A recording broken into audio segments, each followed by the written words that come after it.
Welcome, ladies and gentlemen. Welcome to this week's edition of the Sunday Wire. I'm Patrick Henningsen, your host.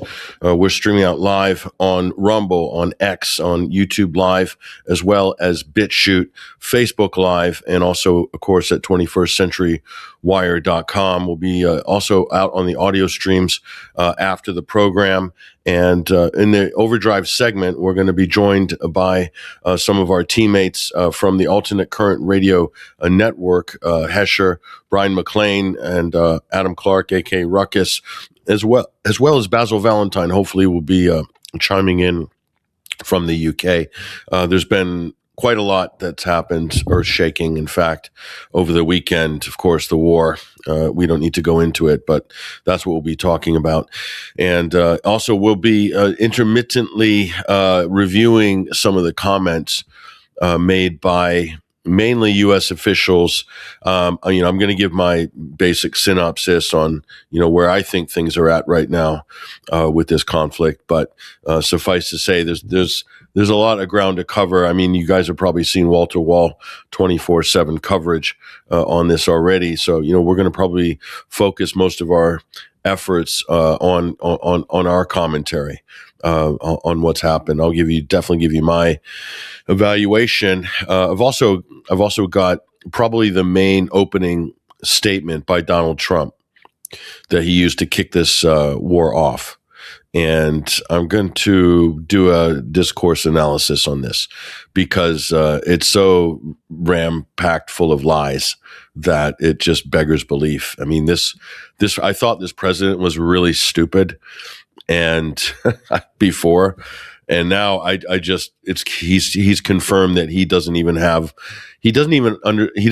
any like coherent recollection or truthful take on what happened in the 1980s. Probably because he was busy running around with Jeffrey Epstein at parties, chasing young supermodels. That's what Donald Trump spent the 80s doing. That and borrowing millions and millions of dollars from banks who bailed him out of his many bankruptcy proceedings. So that's what Trump was doing in the 80s. So of course he wouldn't understand U.S. Iranian relations during that time because he was, as we know, busy.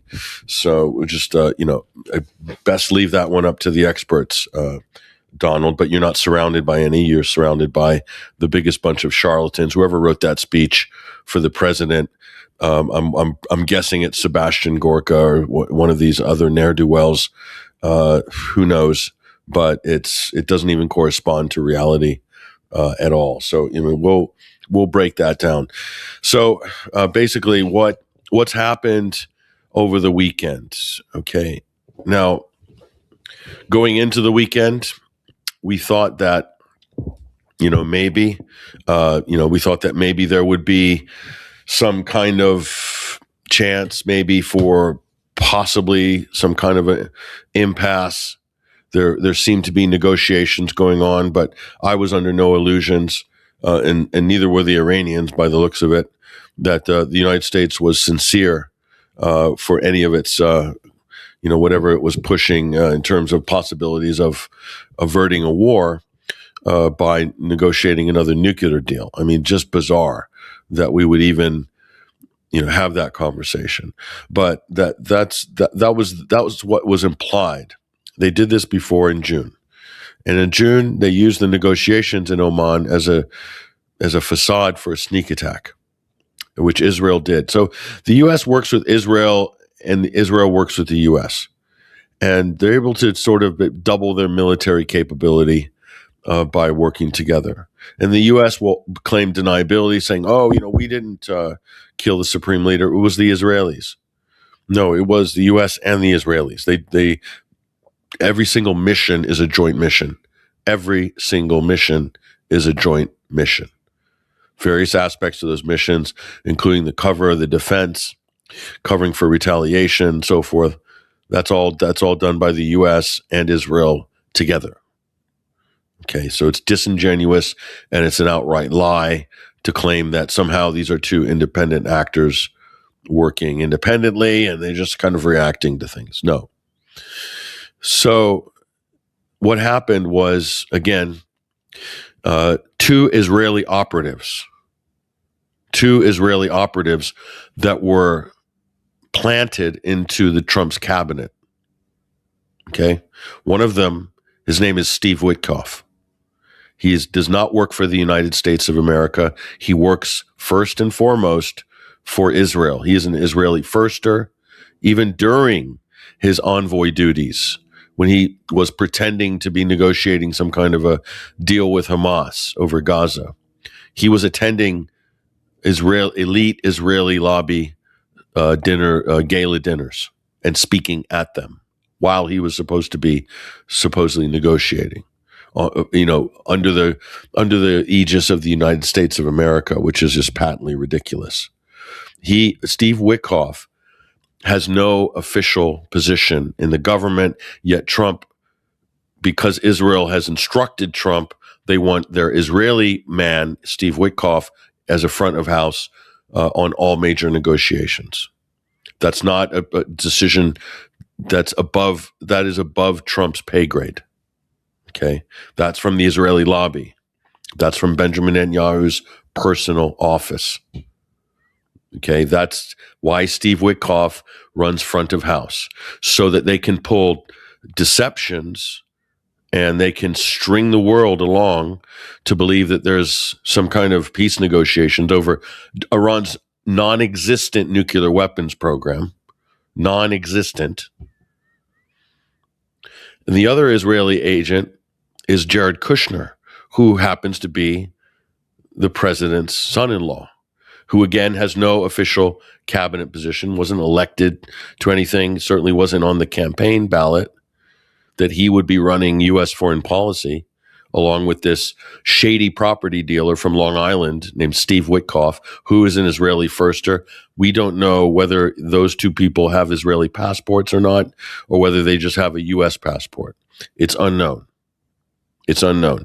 I tried to look into it, and it's very sort of. I'm guessing they do, but it could be wrong. But in terms of their loyalty, 100% Israel first. And you can. It's said. They've said as much in their speeches. They've inferred as much. Then they've acted in that way as well. So it's really like Netanyahu has his people planted in the White House who are running U.S. foreign policy and telling Donald Trump what he needs to do, or other words, what the American military needs to do on behalf of Israel. That's the arrangement. Now, raise your hand out there if you voted for that. Those of you who voted for Trump or who backed Trump in the last election, did you know that we would be outsourcing our foreign policy to this tiny little apartheid colonial settler state that's currently on trial for war crimes, for genocide? Did we vote for that? No, we didn't. Nobody voted for that. Well, so maybe an extreme minority do. If you look at the polling, this war, this unprovoked war of aggression, this war of choice that Donald Trump launched on behalf of Israel is not popular in the U.S. polls. Very unpopular. So we have this problem. Two Israeli plants running U.S. policy, running war policy effectively. Unbelievable. And where's the pushback from Congress? Well, Thomas Massie and Ro Khanna, Massie Republican, Ro Khanna Democrat, put forward a restraining act to vote for Congress to vote last week to prevent this war that they knew was coming. Everyone in Washington knew this was happening. They knew on Saturday. I had people tell me who aren't even in government, who maybe used to be in government, saying they knew in advance. So if they knew and they're not even in government, then everyone in government knew. And instead of voting on this in Congress, Chuck Schumer, a Democrat, led the campaign to delay this. He said, "Oh, we want to do this, but let's wait a week." Chuck Schumer is an Israeli firster. I don't want to get into his, ethnic or religious background, but you can kind of connect the dots. Chuck Schumer, who I don't know what he did before he got into politics. I heard he was a tie salesman in the garment district in Manhattan. I have no idea how and why he got into politics, other than he's a complete stooge for the military-industrial complex and for Israel. So people like Schumer prevented a congressional vote to stop the war that everybody knew was coming. The Democrats blocked it. The Israeli Democrats. Many of the Republicans are already in the tank, as we know, for the war, save for a few. Thomas Massey, Rand Paul, handful of others. There's many more Democrats that would oppose this war, and it's for obvious reasons. Besides the fact it's illegal, it's unconstitutional, and it's not. Iran is in no way threatening United States national security or people or whatever. And we'll get into that. So that's what happened. And now they're saying, oh, let's do this vote this week. It's too late. Schumer and the others know that once the war started, they can't be stopped. That's why they delayed it. These people are absolute traitors to their country. They're working on behalf of a foreign interest. All of these congressmen and senators and people in the White House and the President of the United States himself works for a foreign interest. And it's not Russia. Newsflash. It's not Russia. It's Israel. And this is the result. So the theme of today's show is, and you probably saw this on the graphic, now we'll get into the sort of heady analysis on this. And again, afterwards, we'll be joined by our teammates in Overdrive. But the theme of the show is Trump and Israel pulled the trigger on World War III with Iran. This is not an exaggeration. This is not hyperbole. Before this happened, I warned that this would immediately become a regional war. All of the podcasts and interviews, we also put the shorts up over the last couple of weeks.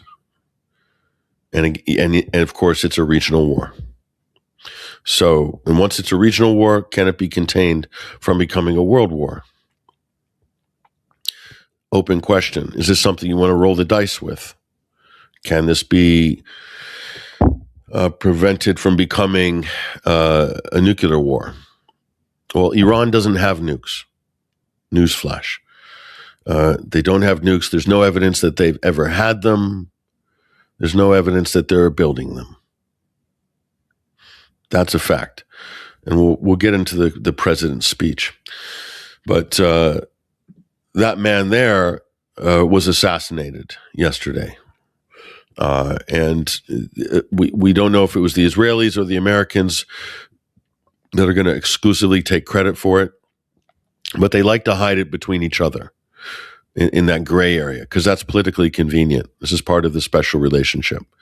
It helps when criminals do crimes together and then people will debate on which criminal did the crime.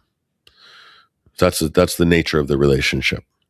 So Ayatollah Ali Khamenei, supreme leader of the Islamic Republic of Iran, was killed by some kind of a long-range bomb or laser-guided munition or who knows. But in his residence. So what does that tell you? That this man was not hiding.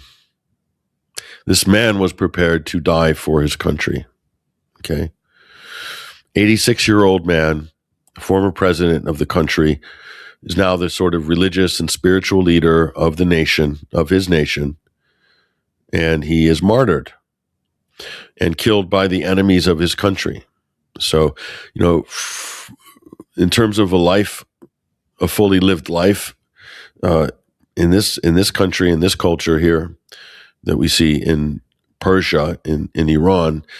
That is the goal. That is the goal. They've given him the ultimate honor, the Americans and the Israelis. And they think that by killing this very popular supreme leader, popular because of his insightfulness, because of his kindness, because of him being an adept religious scholar and philosopher. He's not a terrorist. Okay, quite the opposite. I would say he's quite moderate compared to past supreme leaders. That man. Do they think that this is going to somehow break up the country by killing their leader in this brutal and violent way? And cowardly way, of course, because this is what Israel and the U.S. do. They like to kill other countries' leaders from a distance and then run away. So this is what they do, and they think that that's somehow bold and brave. It's vicious. It's brutal. But the irony here, well, it's not ironic to us, but this might be ironic to some of the quislings running around in Washington or London or Brussels, is that man there issued a fatwa prohibiting Iran developing nuclear weapons. So with Israel, every accusation is a confession. They accuse Iran of building a bomb while they harbor a secret nuclear arsenal. There's no evidence that Iran has it, and then they won't allow Israel will not allow any international inspectors into their country to see their secret nuclear arsenal, which they use to blackmail the U.S. and everybody else. And then they accuse the Iranians of developing the very thing that they have. Then they insist that the United States attack Iran to prevent them having a nuclear weapon when they don't have one. After they went through the whole rigmarole, 2 years of negotiations for a joint comprehensive plan called the JCPOA, with all of the European countries and Russia guaranteeing it, the P5+1, and then Trump rips it up in his first term because Netanyahu's office ordered him to rip up that agreement. And the U.S. unilaterally withdrew, setting the stage for this next war. There was peace in the region vis-a-vis any potential threat that anyone might think Iran would have done, even though they weren't developing it anyway. It was a good deal for Iran because they weren't even developing one. So to put constraints in place, preventing them from developing a nuclear weapon when they weren't even planning to develop one anyway, was a good deal for them. But Trump said, no, it's a terrible deal. They're going to build a nuke. Ridiculous. Trump doesn't even know what he's talking about. He had Mike Pompeo doing all the fancy footwork at that time as his Israeli Secretary of State. Mike Pompeo is not Israeli, but he works for the Israeli lobby. They put him in, they handpicked him as the Secretary of State, just like they handpicked Marco Rubio as the Secretary of State.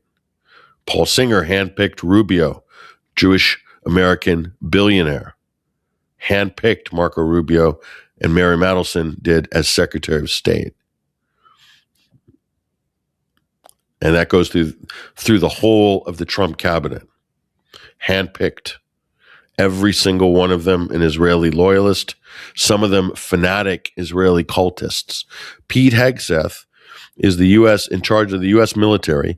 He is a Third Temple, Red Heifer, paid up member of the Third Temple cult.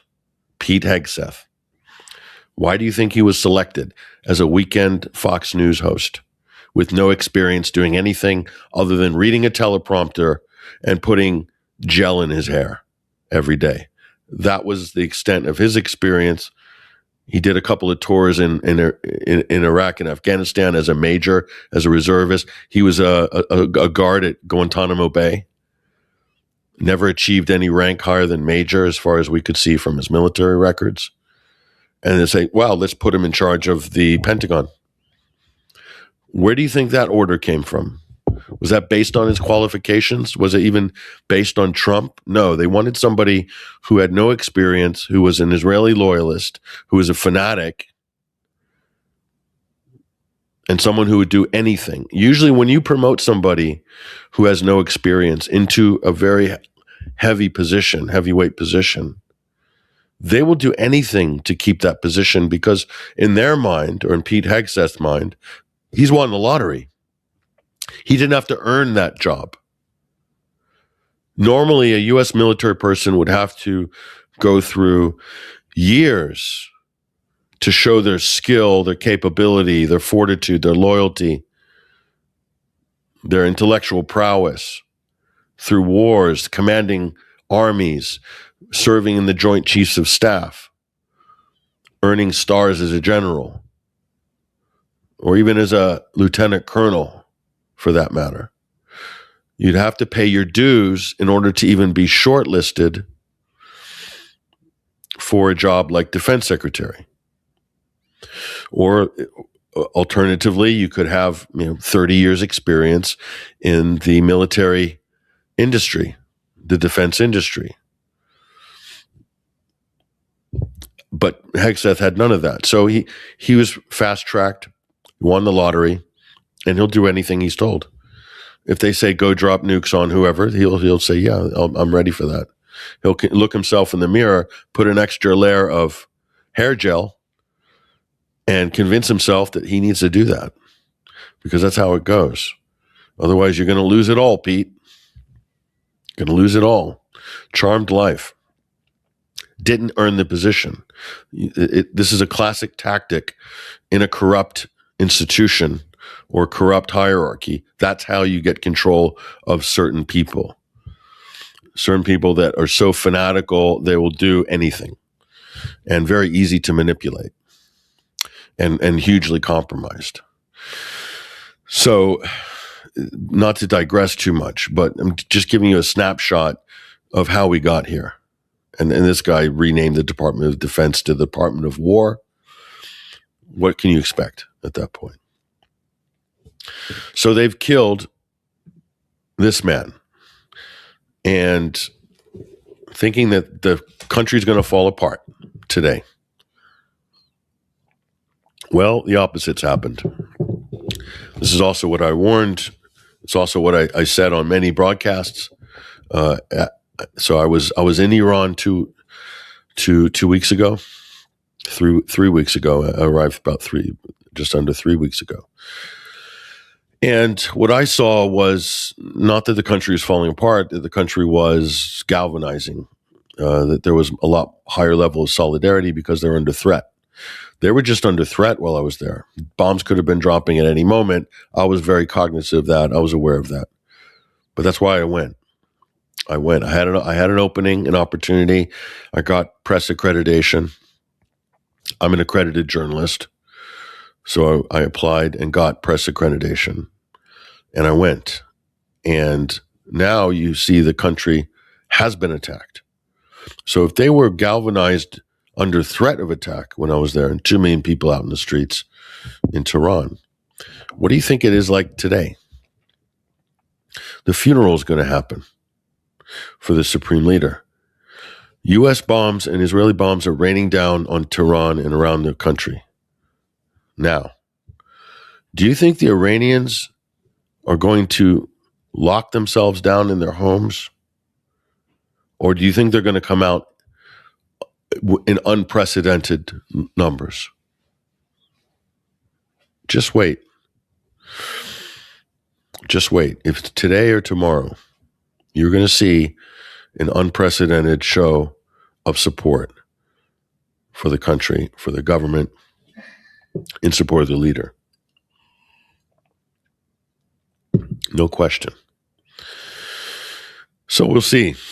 So meanwhile, the regime change road show is in full force. So they've killed the person who prohibited the development of nuclear weapons. And Trump was calling him an animal and this and that. And I'll bring up this Trump quote. Yeah, here it is. I mean, we'll just critique this.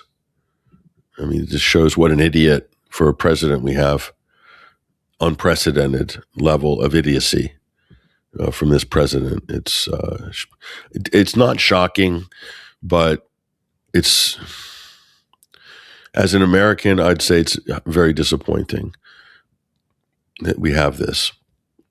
So here he is. This is Donald Trump's statement. He's bragging about what a brave mission he talks as if he actually flew the mission or something, or there was some bravery on Trump's part, or I don't know. So here he is wearing this stupid hat. I mean, I'm waiting for the day when U.S. presidents don't run around wearing cheap baseball hats. Whatever, USA. Yeah, I know you're the president of the USA. Yes, I'm very aware of the country. So anyway, here he is, someone who spends an inordinate amount of time under tanning booths or is taking some pills that are making his skin turn orange. The best friend of Jeffrey Epstein, the man who covered up Jeffrey Epstein's pedophile and blackmail ring, this man, Donald Trump, allowed Israel to appoint Pam Bondi as Attorney General in order to cover up the Epstein files. They've only released 2% of them. They've covered up everything to do with 9/11, everything to do with most things to do with Israel, no doubt. That's all too sensitive to release. That's our president right there. He's saying Khamenei is dead. Great achievement here by this president. According to him, Khamenei, one of the most evil people in history, is dead. How can someone tell you?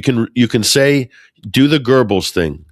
Repeat, he is evil, he is evil, he is evil. What has this man done that's so evil? What?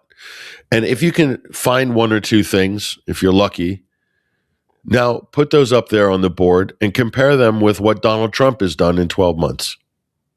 Compare them to what Benjamin Netanyahu has done in the last 12 months. Take the whole life of Khamenei, the whole career, show me with the evil things that he's done, and compare that to Trump and Netanyahu just in the last 12 months. And tell me who is evil. The most evil people in history. What the hell is he talking about? This is the sort of tripe that you could just make up and repeat. And sadly, there's an unfortunate percentage of Americans that believe it. Because let's face it, Americans could not find Iran on a map. So how in the world would they know how evil their supreme leader is? They just go by what they see on Fox. So Trump goes on. He says, this is only justice for the people of Iran. So just patronizing, claiming, oh, we're not doing this for us or for Israel. It's for you. It's for the people of Iran. We're brutally assassinating your head of state, and it's for you.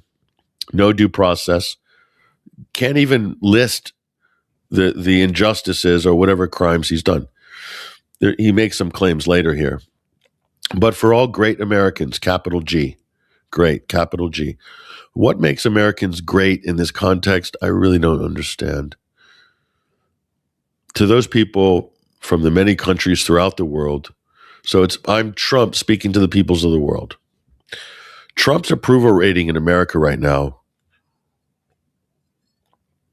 is hovering around 40%. That means it's a 60% plus disapproval rating. And he's talking as if he's the king of the world. This guy, the level of narcissism and the galactic size ego between his ears is breathtaking. Highly sophisticated tracking systems. I mean, who writes this stuff? The grammar is bloodthirsty thugs. So what has Khamenei done that makes him a bloodthirsty thug? Okay. Bloodthirsty thugs tend to carpet bomb people who are held in concentration camps. That's what Israel does with U.S. weapons. So who are the bloodthirsty thugs? Every accusation is a confession. Trump is basically an Israeli at this point. He thinks like them, he acts like them, he talks like them. Donald Trump is an Israeli for all intents and purposes. I don't recognize any of this of anybody that I know or respect in politics throughout my life. This is just ridiculous. I mean, it's disgusting. This is the single greatest chance for the Iranian people to take back their country. So he's saying, rise up and rebel. U.S. have done that in the past. And they have let people hang out to dry. In this case, I think he's got even worse. They're not going to rise up after you kill their leader. They're going to galvanize. There's going to be more solidarity in Iran. But don't tell that to Donald. He's a stable genius. We are hearing rumors. Sebastian Gorka told me over tea yesterday morning that the IRGC, the military, they're all defecting. They don't want to fight. So they're hearing this. So he's putting a rumor out with no evidence, trying to incite some kind of an insurrection. I don't think it's going to happen. They no longer want to fight. They're looking for immunity. So he's offering them immunity. Say, give up, surrender, defect, and then you'll be given universal immunity. If you don't, we're going to kill you. They will only get death, says Trump here. Hopefully the RGC and the police, and so everybody will merge peacefully as Iranian patriots and bring their country back to greatness. So not a word about how they've been sanctioned, economically strangled, punished, all of that. Not a word of any of that. The collective punishment the U.S. has imposed, attacking their currency. So any pain and muffering in Iran, it's not because of the mullahs, it's because of the United States and Israel.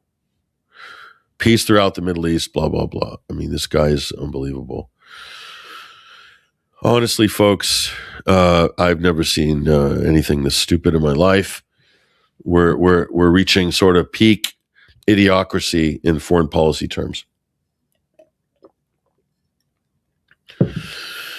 I have to take another drink of water, trying to regain my voice after a tumultuous last couple of weeks. But anyway, okay, so now let's get to the discourse analysis. Okay, Donald Trump. Here's his speech. Now I'm going to break this down line by line. And I'm warning you folks, it's going to take a few minutes. Again, you could take an 8-minute speech of Trump and I could break it down. It would take 3 hours just to pause every 10 seconds when a lie is told. It's not even, with him, it's not even a lie because he doesn't even know he's lying. People just put things in front of them and he repeats them.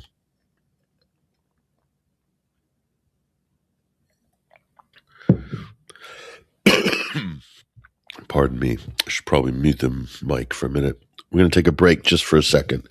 I have to refill. Hold on, folks.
All right, we're back, folks. I probably shouldn't even be doing this broadcast today with the state of my voice, but it has to be done. And this is an important subject. I don't think it gets any more important than this.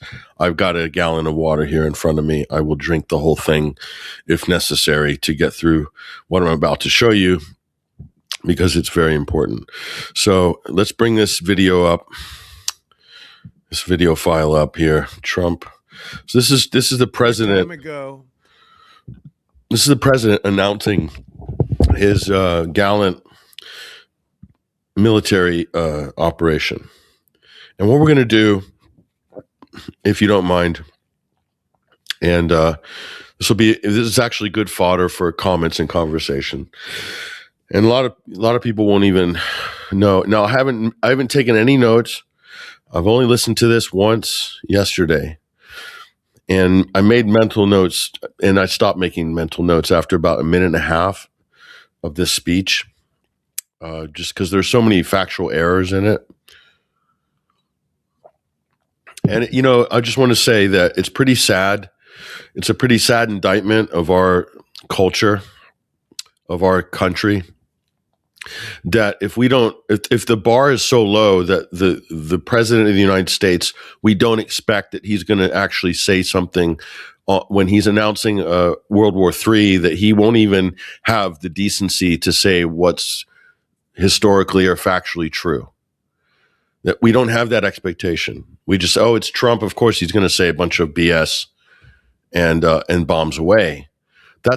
And we accept that. That's acceptable in today's America. For at least around half the country probably accept it. Even the ones that don't like it will say, well, what can you do about it? That, folks, is a sad indictment of you, if you believe that, and a sad indictment of the nation and the society that you live in, that it's come to that. That means you're living in the idiocracy, that this is President Camacho, and he's going to water his garden in the White House, the Rose Garden, with Mountain Dew. That's basically what you are admitting at that point. Sorry to put it into such crude and blunt terms, but what else can we say at this point? So I'm going to just demonstrate to you, it's not even that Trump is stupid. He's just lazy. This is the first president in the history of America. In fact, one of the first world leaders, one of the first heads of state that doesn't read. He's functionally illiterate. He's too busy to read. The reports multiple reports, is that this president does not like to read at all. He only likes to sign things. He doesn't feel that he believes his brain is full of knowledge and it's enough, and that any additional knowledge that comes in his head is going to overcrowd and somehow slow the performance of his superior operating system that he has. That's I'm paraphrasing, but this is what's been reported about this president. So that as a head of state, that means you're functionally illiterate. I'm sure he can read, but he's too lazy and probably too arrogant to feel that he has to read. So he comes into office knowing nothing about history. Zero. Nothing. Less than nothing, because he even says things he makes up things to replace what he doesn't know. That's worse than knowing nothing.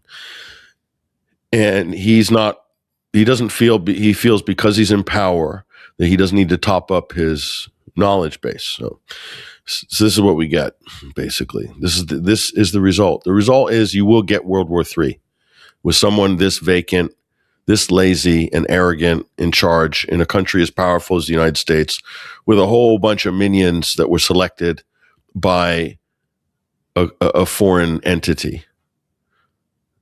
I think we have a constitutional crisis right now in America. Donald Trump did not consult Congress to launch this war.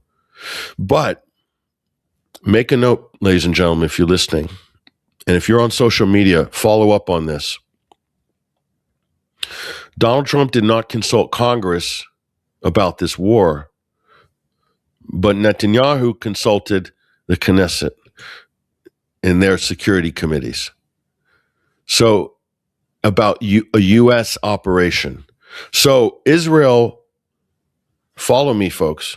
So Netanyahu and Israel could brief their people in Israel on U.S. operations coming up, but Trump can't brief our elected officials about upcoming U.S. operations and a war. So do you think the United States is sovereign? Really? I don't think so. That is a perfect example right there. That should have people absolutely furious if they cared about their country, if they cared about a constitutional republic. The republic in America will not survive this president at this rate unless he's ousted somehow through impeachment or whatever, by hook or crook. Because this president does not work for the American people. He works for a foreign entity. His cabinet, the White House, is under 100% total control by a foreign lobby and a foreign entity. And it's eroding the U.S. Constitution. They've already attacked the First Amendment. They've attacked the Second Amendment in Minneapolis. They've attacked the Fourth, the Sixth, the 10th. The list goes on. All on behalf of a foreign entity. So folks, that's where we're at. So here he is. Let's break this down. The United States military began major combat operations in Iran. Our objective is to defend the American people by eliminating imminent threats from the Iranian regime, a vicious group of very hard, terrible people. So firstly, where is the imminent threat from Iran? There is none. He hasn't produced the imminent threat, yet he just says the imminent threat. There was no imminent threat. So that's the big lie right at the beginning. The second lie is that he's protecting the American people. Well, if there's no imminent threat, what are you protecting the American people from? The JCPOA, Iran nuclear deal, prevented Iran from developing a weapon they didn't even have and weren't even pursuing. So it was like a double guarantee.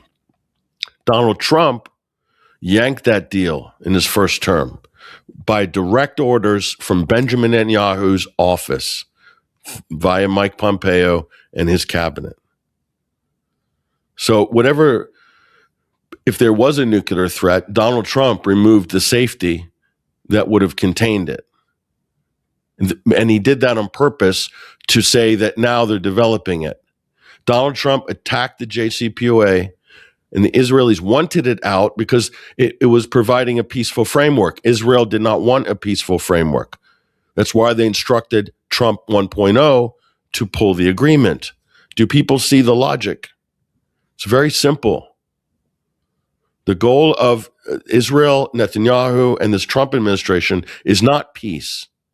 It's war. They want war. They wanted regime change war. So they had to destroy a multilateral international treaty effectively in order to open up the possibility for the war that we're seeing now.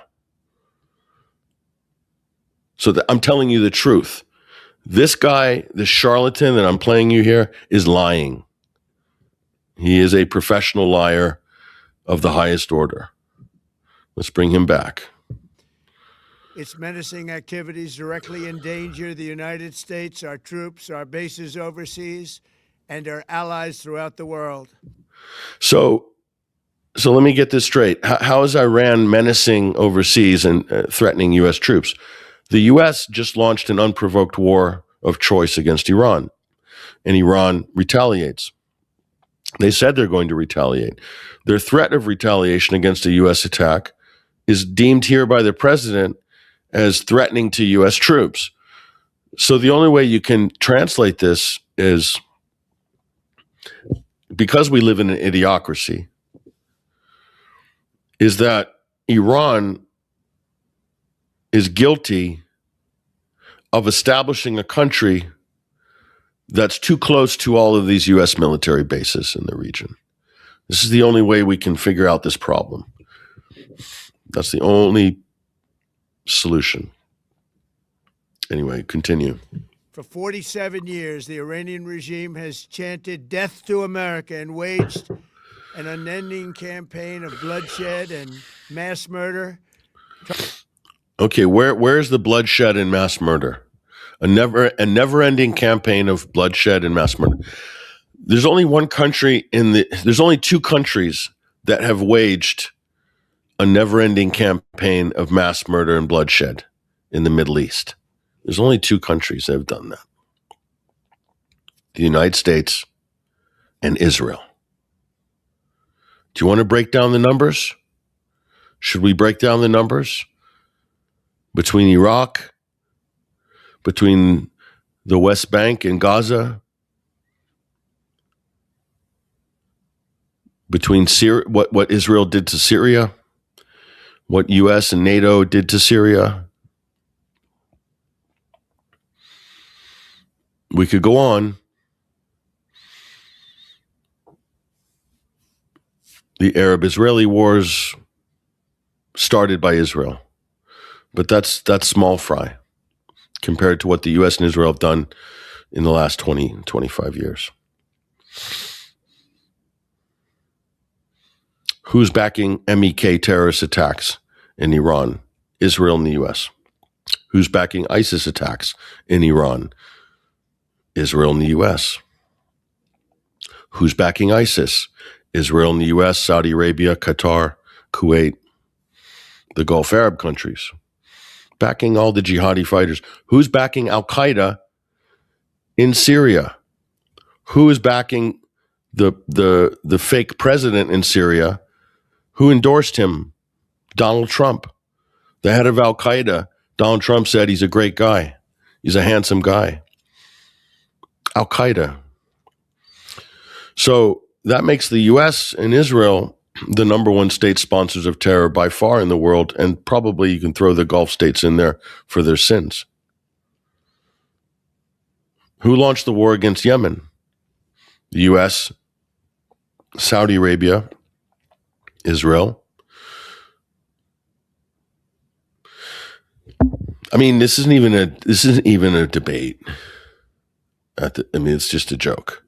So this is just more hollow, meaningless rhetoric by a clueless president that probably believes, to be fair, Donald Trump believes what he's saying, I'm sure, because he's just not that into history to want to actually know if anything that he's saying is actually true. He really doesn't care. I'm just being honest. Targeting the United States, our troops, and the innocent people in many, many countries. Among the regime's very first acts was to back a violent takeover of the U.S. Embassy in Tehran. So now Donald Trump wants to turn the clock back to 1979 now. The violent takeover of a U.S. embassy. Okay, that U.S. embassy, which I've been in, I've seen it.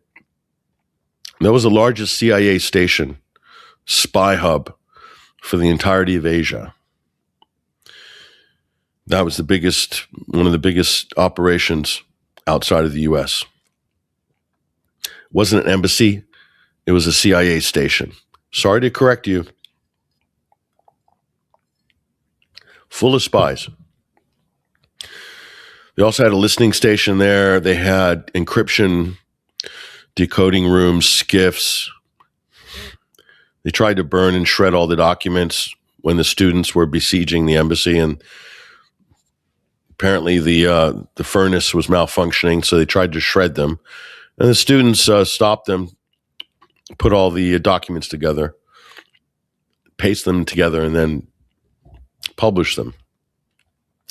Very embarrassing for the U.S. So why? The U.S. puppet was a fake monarch that was installed in Iran called the Shah, fake, who nobody knows. I guess he was a stable boy or his father was a stable boy or whatever. Anyway, a fake monarch puppet was installed by the U.S. Life was brutal under this dictator, and the people overthrew him. And Donald Trump is saying here that's the basis for hating on Iran because of their revolution against the U.S. puppet state.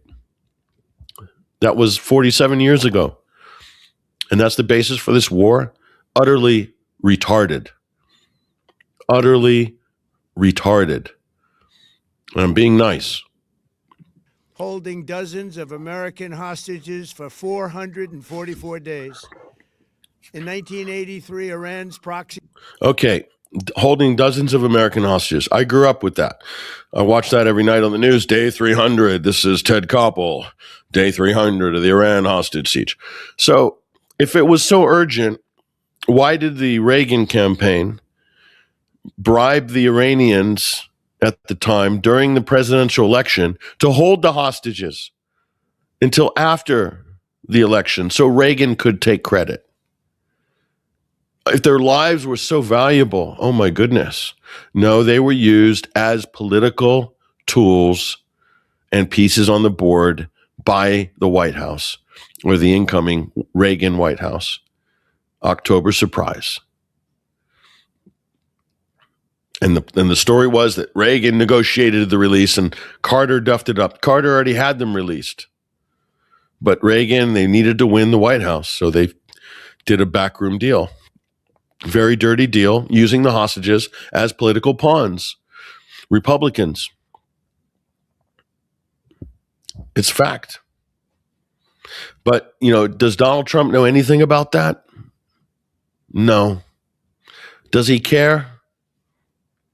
No. He's got his cheap white hat on, a baseball cap, looking tough. He got a draft deferment, by the way, because he had the money. He didn't want to serve in the military. When he was called, he dodged. He was a draft dodger. Donald Trump, the president who likes to do the tough thing with the military, is a draft dodger. He's not the first, to be fair. I think Bill Clinton was as well. He was just ordained for greater things in life, Didn't need to be there with all the plebs like the ones he's sending out to fight or who are cannon fodder against Iranian missile strikes in Bahrain or these other U.S. bases in the region. I mean, I digress. I'm not really digressing, but here he is. Let's see how far we can get through this before it just gets too tedious. He's carried out the Marine barracks bombing in Beirut that killed 241 American military personnel. Okay, that's a lie. Iran did not bomb the American military barracks in Beirut. It didn't happen. Okay. That was an attack by, you could say, probably or possibly by an Islamic resistance group in that country. Hezbollah was formed shortly after that, or became formally known as Hezbollah shortly after that. But it wasn't any kind of an organization at that point. The resistance was against the U.S. occupation and Israeli occupation of South Lebanon. So there were factions during a civil war that wanted America out.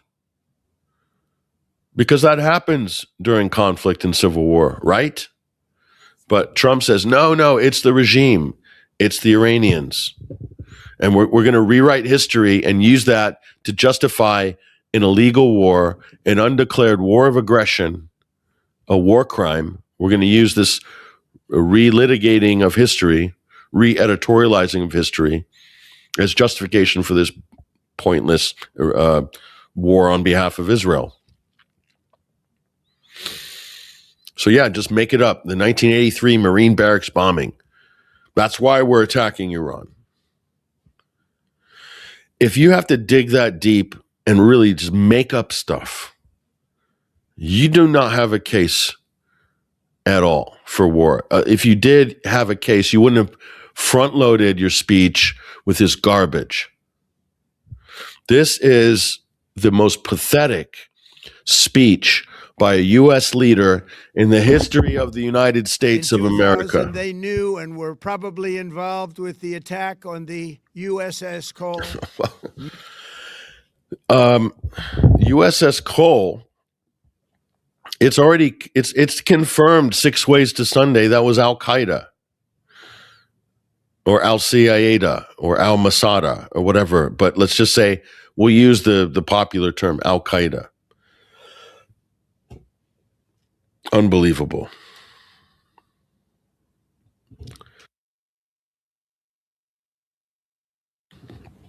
This guy. USS Cole in 2000. Suddenly, it's an Iranian job. Maybe he's got some secret documents that haven't been published yet. Or maybe it's just in Donald's head. It's hard to know. Many died. Iranian forces killed and maimed hundreds of American service members in Iraq. The regime. Really? So American service members that were killed in Iraq while the U.S. was illegally occupying Iraq, after mounting an illegal war based on fake intelligence of non-existent WMDs, and then hundreds of thousands of American troops are sent to occupy Iraq, to plunder the country, kill its political system, murder all of its politicians.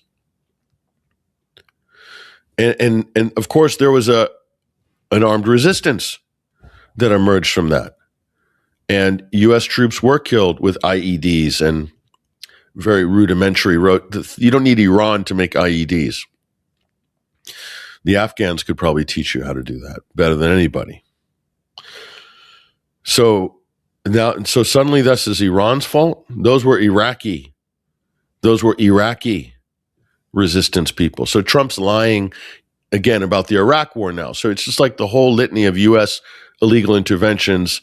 He's blaming anything that went wrong or any U.S. soldier that was killed, he's blaming it on Iran.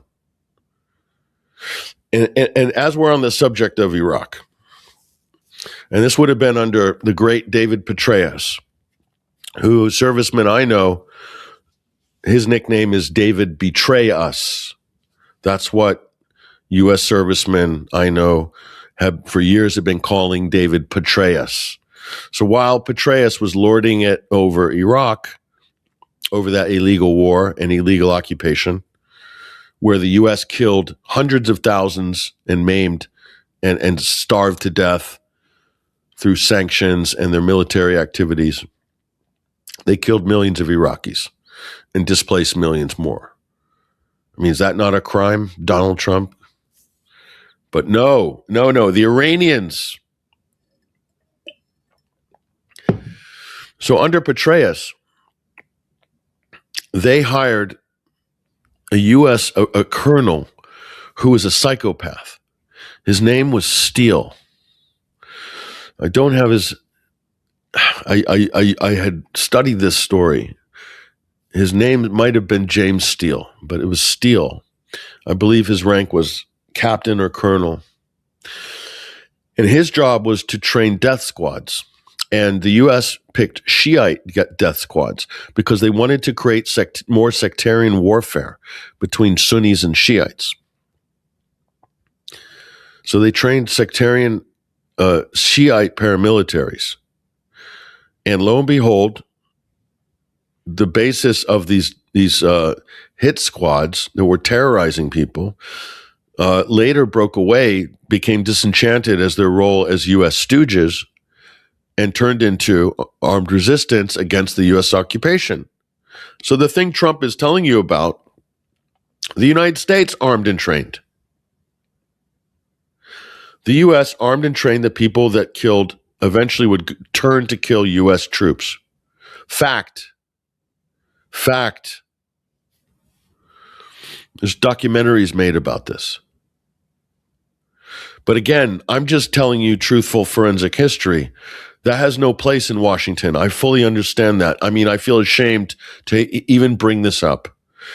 In the face of the dear leader, when the dear leader is making his grand speech to justify World War III, how dare I quote history? How dare I fact check this president? How dare, and because the mainstream media have what I'm doing now, CNN didn't do, Even the so-called left or Democrat line media, they didn't do it.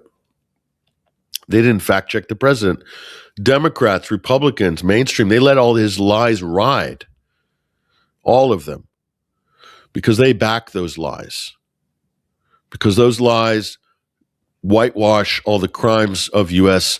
largesse and empire. That's why nobody fact checks the president, even those claiming to oppose him. It's not rocket science. Just go to Google. Might as well be, though. That's how far away from the moon this guy is. Regime's proxies have continued to launch countless attacks against American forces stationed in the Middle East in recent years. When has that happened? When have Iranian proxies attacked U.S. forces in the Middle East? Are they talking about the Iranian missile attack on the U.S. base in Iraq in January 2020? That was a retaliation against the assassination of Soleimani. And by the way, another fun fact. When Trump, on the orders of Netanyahu, killed Iranian General Qasem Soleimani, they publicly said he was a terrorist, when the fact was that Soleimani was on the ground fighting ISIS and Al-Qaeda in Iraq and in Syria. They were upset because he was fighting the jihadi groups that the U.S. and Israel were arming and directing. They were upset because Iran was getting results fighting them. But when he assassinated Soleimani, the other person in the car was Soleimani. And again, it was Trump through back channels lying to these leaders, saying they want them to come to Baghdad for a peace negotiations. Another fake peace negotiations used as cover for a sneak attack. That's the MO of Trump and Israel. Negotiations with Nasrallah and Hezbollah, sneak attack. Negotiations with Hamas, sneak attack against Hamas leadership in Qatar, assassinated Hamas negotiator in Iran as well. And the list goes on. Ukraine, negotiations with the Russians, sneak attack, twice in the last 12 months. I mean, folks, seriously. So Abu Mahdi al-Mohandes was in the car with Soleimani. He was the Iraqi head of the People's Mobilization Units, which are integrated into the Iraqi Ministry of Defense. Local militias. They fought ISIS.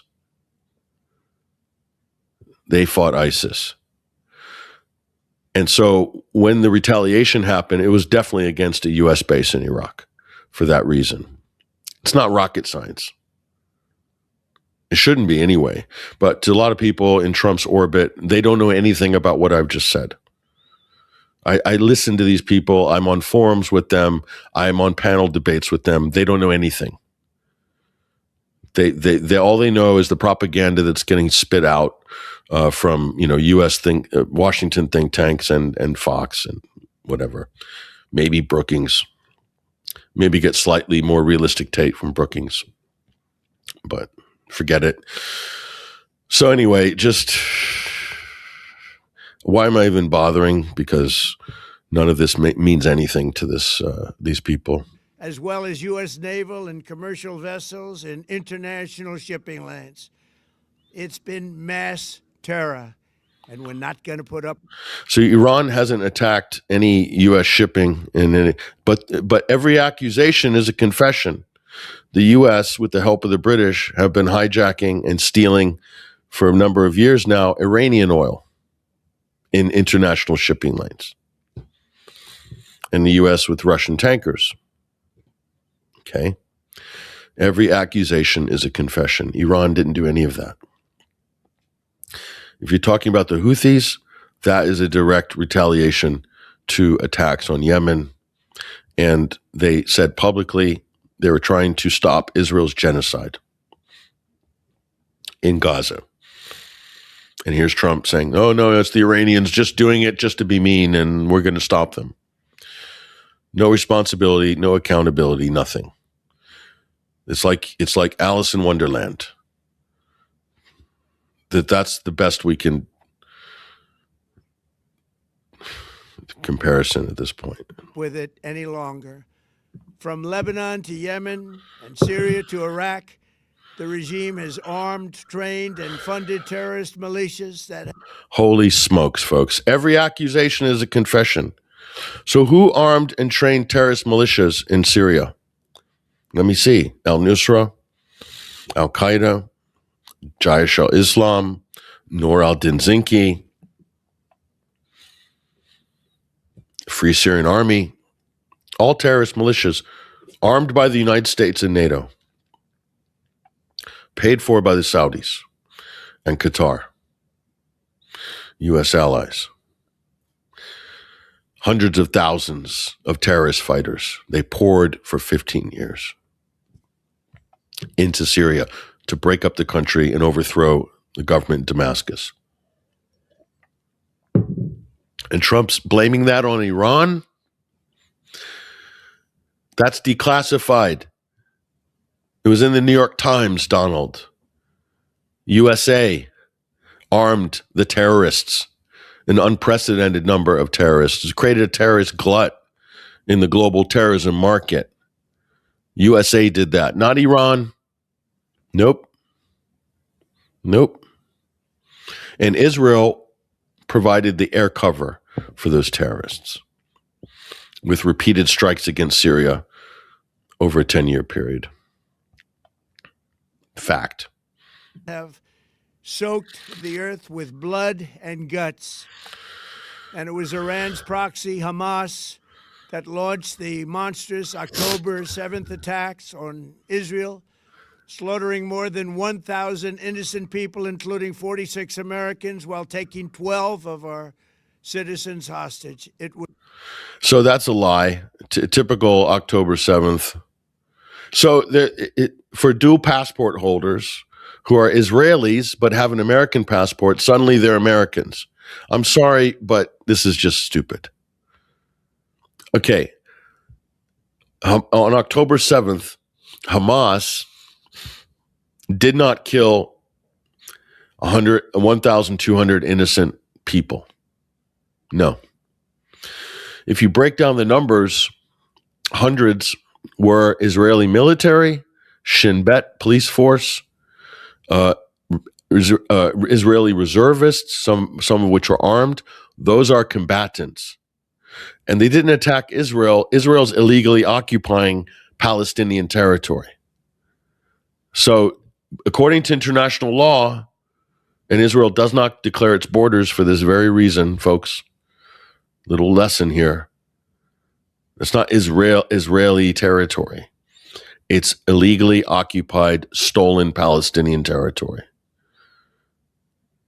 And under international law, people have a right to an armed resistance struggle against occupation, including Hamas, under international law. But let's get back to the claim that Hamas killed 1,200 innocent people. So let's say 400 of those were Israeli forces and police of various descriptions and armed. Well, they're combatants. Now we're down to 800. Okay.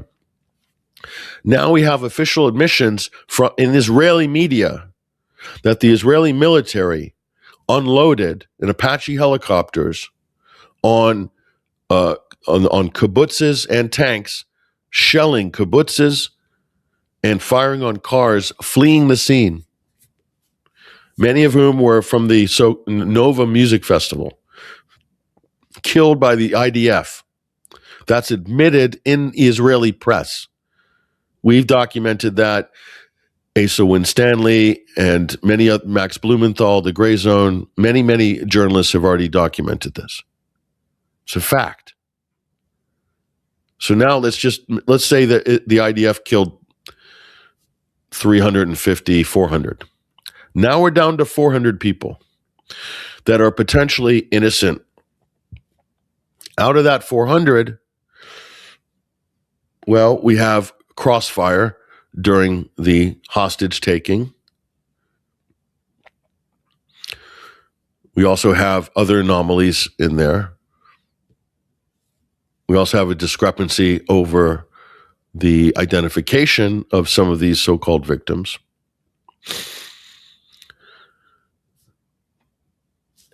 We could be potentially talking about 200 people who are unfortunate, innocent casualties of this predictable war between the Palestinian resistance known as Hamas and the brutal IDF that are in the dock in the International Court for War Crimes. That's a very different speech, isn't it? If Trump got up and said, the Hamas brutally killed 200 Israelis in the monstrous October 7th attack. What about the monstrous Israeli carpet bombing of Gaza that's gone on now for 3 years? Almost 3 years, or over 2 years. What about that? Does that factor into the monstrousness of the Monster League tables? Does it? But oh no, it's Iran. Iran did it. Iran. It's Iran. Again, I have to give you, Trump saying, I have to give flimsy excuses to justify this illegal war. It was brutal. Something like the world has never seen before. Something like the world has never seen before. What are you talking about? The flattening of Rafah, the world has never seen before. That's done with U.S. support, bombs, munitions, ISR support, 100% support. That's something like the world has never seen before. Ridiculous. Iran is the world's #1 state sponsor of terror and just recently killed tens of thousands of its own citizens on the street as they protested. It has always been the policy of the United States, in particular, my administration, that this terrorist regime can never have a nuclear weapon. I'll say it again. They can never have a nuclear weapon. That is why in Operation Midnight Hammer last June, we obliterated the regime's nuclear program at Fordow, Natanz, and Isfahan. After that... Right. There's 2 lies to deal with here. Pardon me. I lost my voice. Number 1 lie. The regime killed tens of thousands of their own people in the last round of protests. Total made up fabrication, no evidence. I mean, that's just so easy to debunk, but it's being used as gospel to justify this war. That's why we said it was a priority to debunk that, because we knew that it was going to be used to manufacture consent for this war. And Trump has proved that we were right. He's using the fake claims of tens of thousands of innocent democratic protesters. The U.S. and Israel on record is admitting they were fomenting violent riots, armed riots. That's Trump would call that an insurrection if it happened in America. Secondly, then finally he says, we're doing this to prevent Iran getting a nuclear bomb. No, he's not. The current supreme leader forbid the development of a nuclear bomb. The U.S.'s own intelligence assessment under Tulsi Gabbard said they're not developing a nuclear bomb. And then he still attacked the Iran civilian nuclear program in June, and then announced that it was destroyed and obliterated. And then 6 months later, he's saying that, no, it's not obliterated. They've restarted it. We can't show you any evidence of that. But trust me, bro, says Trump. Trust me, bro. It's there somewhere. We promise we'll produce the evidence. I mean, there's nothing in here that even remotely resembles the truth. Not even remotely. It's pretty unbelievable. But we'll let him. I mean, I've only got into this 3 minutes, folks. It's an 8-minute statement. That's how bad this is. It's pretty breathtaking. We'll listen to some of this before we're going to have to abort this at some point. I can't stand looking at this stupid hat. That attack, we warned them never to resume their malicious pursuit of nuclear weapons, and we sought repeatedly to make a deal. We tried. They wanted to do it. They didn't want to do it. Again, he's lying. They didn't try to make a deal. We know now that Trump met with Netanyahu on December 29th at Mar-a-Lago. And they decided at that point that they were going to attack Iran. They set a date. So that was at the end of December. At the end of December. And then they did this fake negotiations saying that it was about stopping Iran from getting a nuclear weapon. They'd already decided. Steve Witkoff's job as an Israeli salesman was to create the impression that there were negotiations going on and that they were making progress while they were planning for war, because the date was already set. The president is lying. This president is a pathological liar. He's shameless. He's a criminal of the highest order. This guy, Donald Trump, makes Tony Blair look like a little choir boy. Donald Trump dwarfs George W. Bush in terms of his war crime bona fides. Just backing Israel's genocide alone puts Trump into the most vicious of war criminals in history.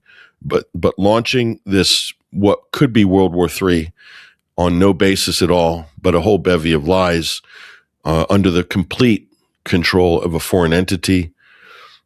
It's you can't get much lower than this in the historic league tables. They wanted to do it. They didn't want to do it. They didn't know what was happening.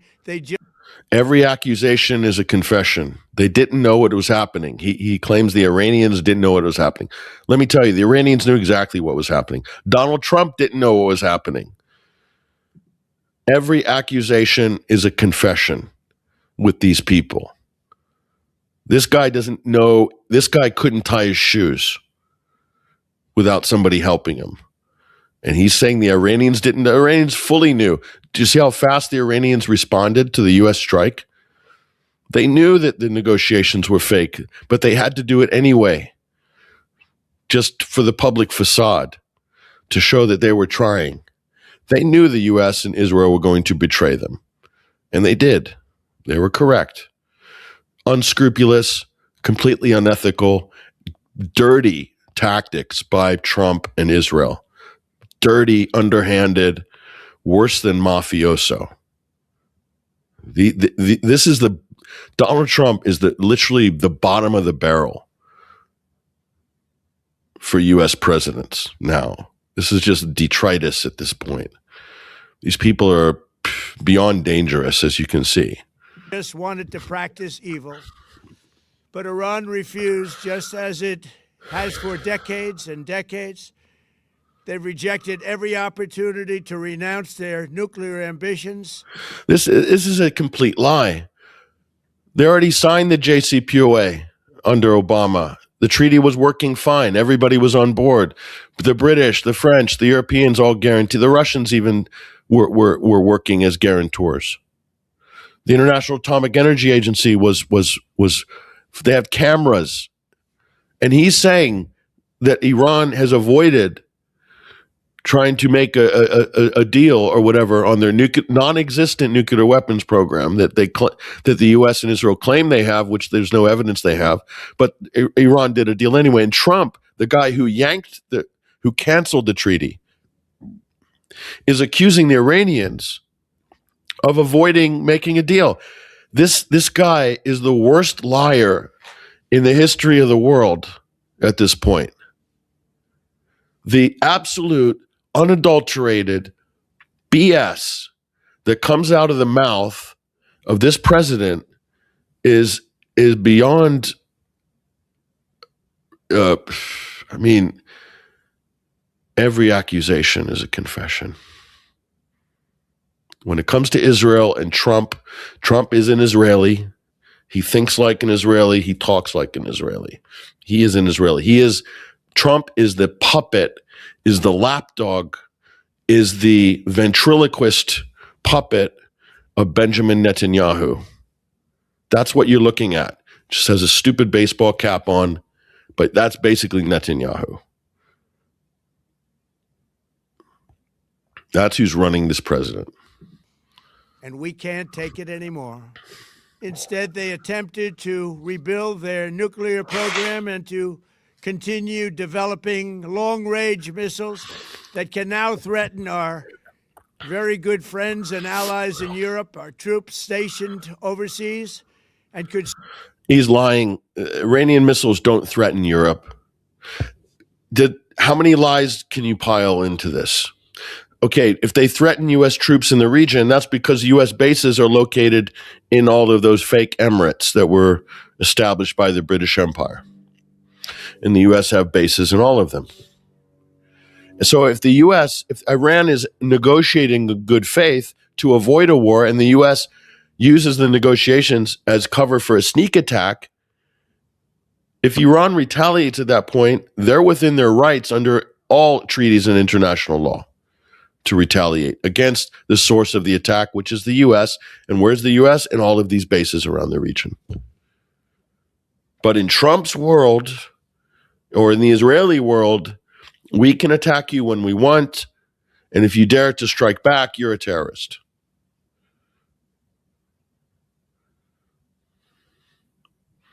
Any questions? Listen, I'm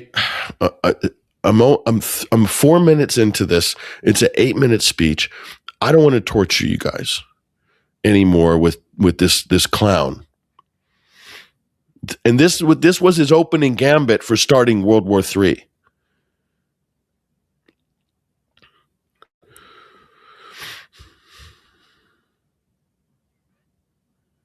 Four minutes. There's still 4 more minutes to go. It took me 45 minutes to provide corrections and fact check 4 minutes of this clown's speech. 4 minutes by Trump. I need 45 minutes to fact check. So it's an hour and a half for an 8-minute speech, basically. If you want to deconstruct all the lies and ridiculous statements and made up stuff, it's a U.S. president. This was his entree to justify starting World War III. And I was easy on him. I'm not gonna torture you guys anymore with this. I think you've heard enough. This will go down as one of the most retarded speeches in history. From one of the dumbest, most mentally vacant, lazy, and quite frankly, corrupt political leaders of the modern era, who will go down as the most corrupt president in the history of the United States of America. Trump, who is effectively a foreign agent, not of Russia, of Israel. And this is what we get.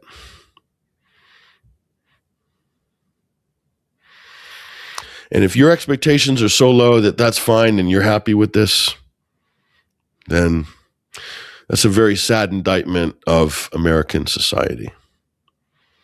You think this is great? I don't think so.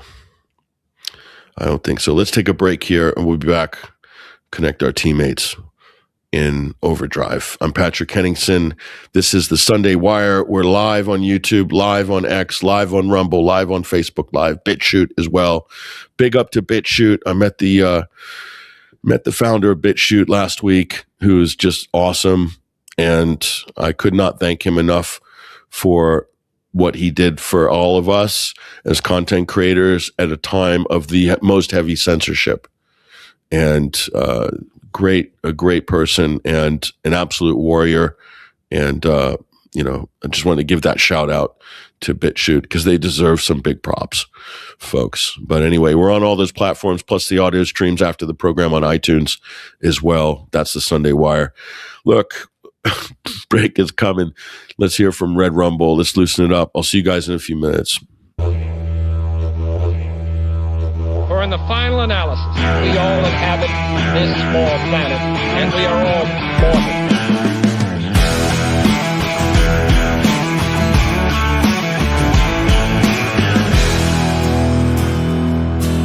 Lately I've been watching the world gone mad. Brothers and sisters full to take a stand, to hate their fellow man, another man. Divide and conquer is the acronym plan. Distract the people, control the story. Don't believe your lying eyes, you know me. Stay in power no matter what. Play with the doomsday clock. Turn a blind eye and gamble your trust. Pushing us to turn to good. Corruption and lies. Truth is the crime will turn to dust. Well-designed misery to keep you on edge, make you believe anything anyone says. Keep it left or right, not top or bottom. Accuse the victim, can't you see we got 'em? Stay in power no matter what. Playing with the doomsday clock. Turn a blind eye and gamble your trust. Pushing us to turn to dust. With captured rights, feudals like time will turn to dust.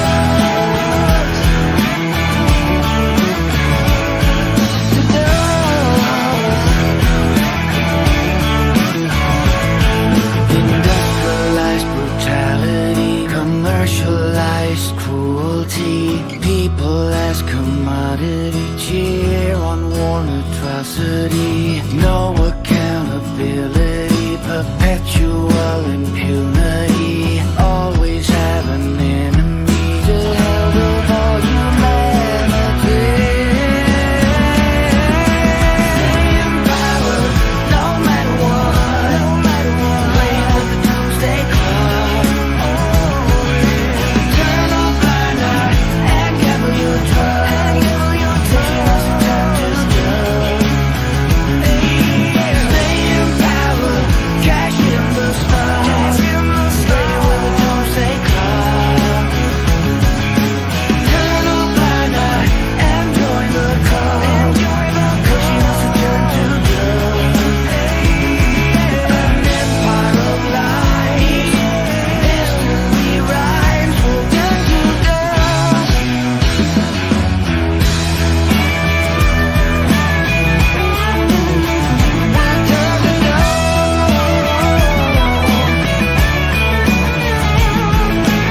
Digital inmates scored on every move.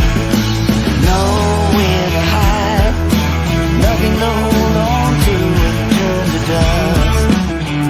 As we turn to dust. As we turn to dust.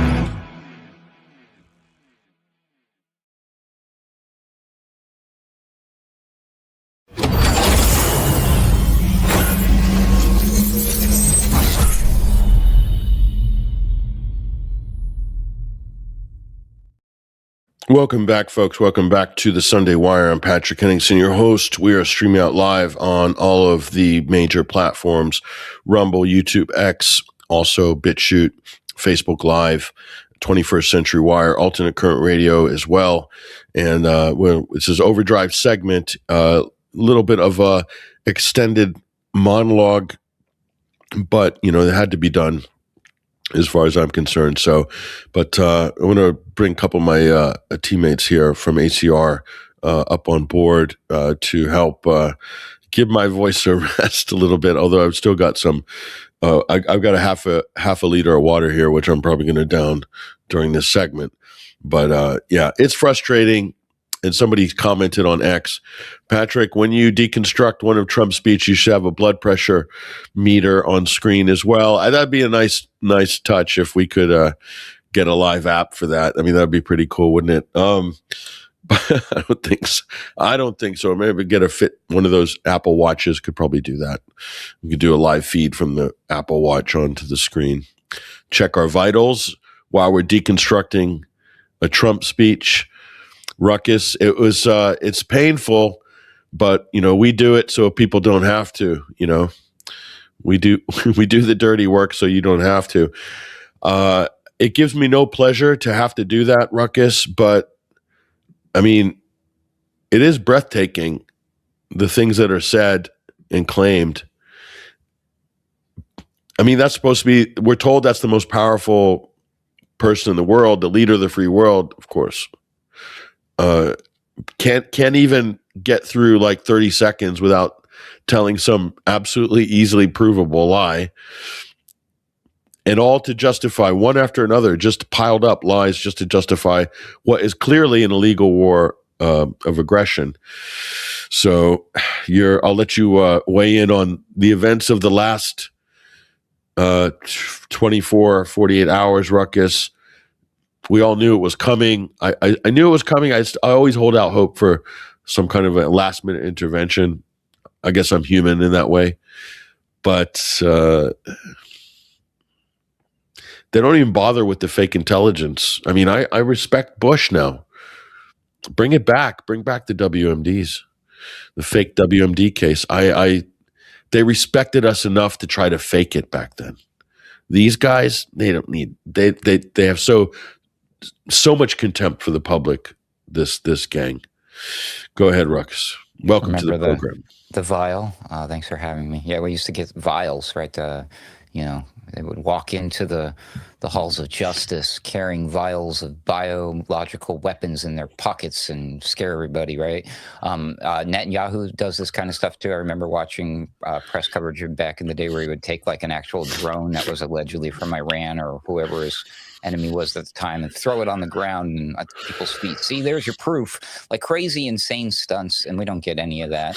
And we did certainly see this coming. And you know who else saw this coming, believe it or not, was Donald Trump back in the day when he used to, I guess, not tell so many lies. Back when Twitter was Twitter, see back in 2011 on November 29th, he said that in order to get elected, Barack Obama would start a war with Iran. Oh, but it wasn't just that one time. He did it again in 2012. Obama will attack Iran in order to get reelected. 2013, I predict that President Obama will at some point attack Iran in order to save face. And then also in 2013, remember that I predicted a long time ago that President Obama will attack Iran because of his inability to negotiate properly, not skilled. Noticeably missing there, because this was before his Truth Social thing, are all the caps locks. He's not using caps locks. He also doesn't finish everything that he says with, "Thank you for your attention to this matter." He's definitely a different Trump than I remember, Patrick. But yes, we definitely all saw this one coming. And now that it's here, I would venture to guess most of us don't even know what to do with it, right? It's like, wow, this is the thing we were supposed to prevent from happening. And now here we are. All I can say for sure is at least there's one fella out there who's incredibly happy for the news, right? So, oh yeah, he's practically orgasmic, saying this is the greatest thing in 1,000 years. Greatest thing in the Middle East for 1,000 years since Lindsey Graham. I mean, this guy. Are we going to get the Christian flavored Zionists, the Mike Huckabees of the world, coming out saying this proves that Donald Trump is some sort of savior hero? That he did the thing. Yep. Yeah, Huckabee pretty much already said that, and he'll probably reiterate that as well. So well done with the old Trump, just reminding people of every accusation is a confession. So everything he accused Obama of doing, Trump actually has done. So again, I've actually heard commentators and pundits scratching their heads saying, but I don't understand why an administration or a president that came in with these promises, a politician promising to do things, in this case, be a president of peace, and then we're shocked that they're doing the exact opposite thing. I'm like, you guys don't pay attention to politics very often, do you? Yeah, who does that? I mean, who says one thing to get elected and then actually does a 180 once they get into power? I mean, that never happens, right? Not in the U.S., right? No, certainly not in the United States. Never.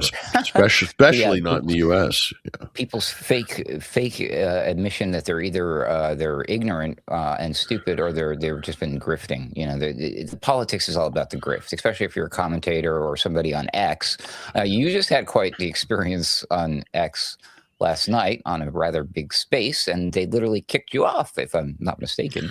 Yeah, they did. It's up on my my feed. I'll try to drag that up on screen in a moment. But yeah, I was pointing out the fact that they were making claims. The host was claiming, this was on Mario Nafal's space. They invited me back again today, funny enough. But I looked, and it was all basically Israeli operatives on the up on this on the thing. But anyway, I said that, look, you're putting videos up of people celebrating and claiming that is people celebrating the death of the Iranian leader, Ayatollah Ali Khamenei. And it looks more like they're celebrating the fact that Iran attacked Tel Aviv. And the other one, I couldn't work out. It could have been a football victory. Who knows? But putting up videos without context and then wrapping a narrative around it, and then monetizing that on X, and Elon gives it full blown viral traffic, and they're making money out of it, getting people to think that the Iranians are happy about the assassination of their head of state. That's, I think, somewhat, ethically, devoid of it's not journalistic. Let's just put it that way. It's just war propaganda. So anyway, I was just pointing that out, and here's the space. We'll bring the space up on screen, and people can go to the replay.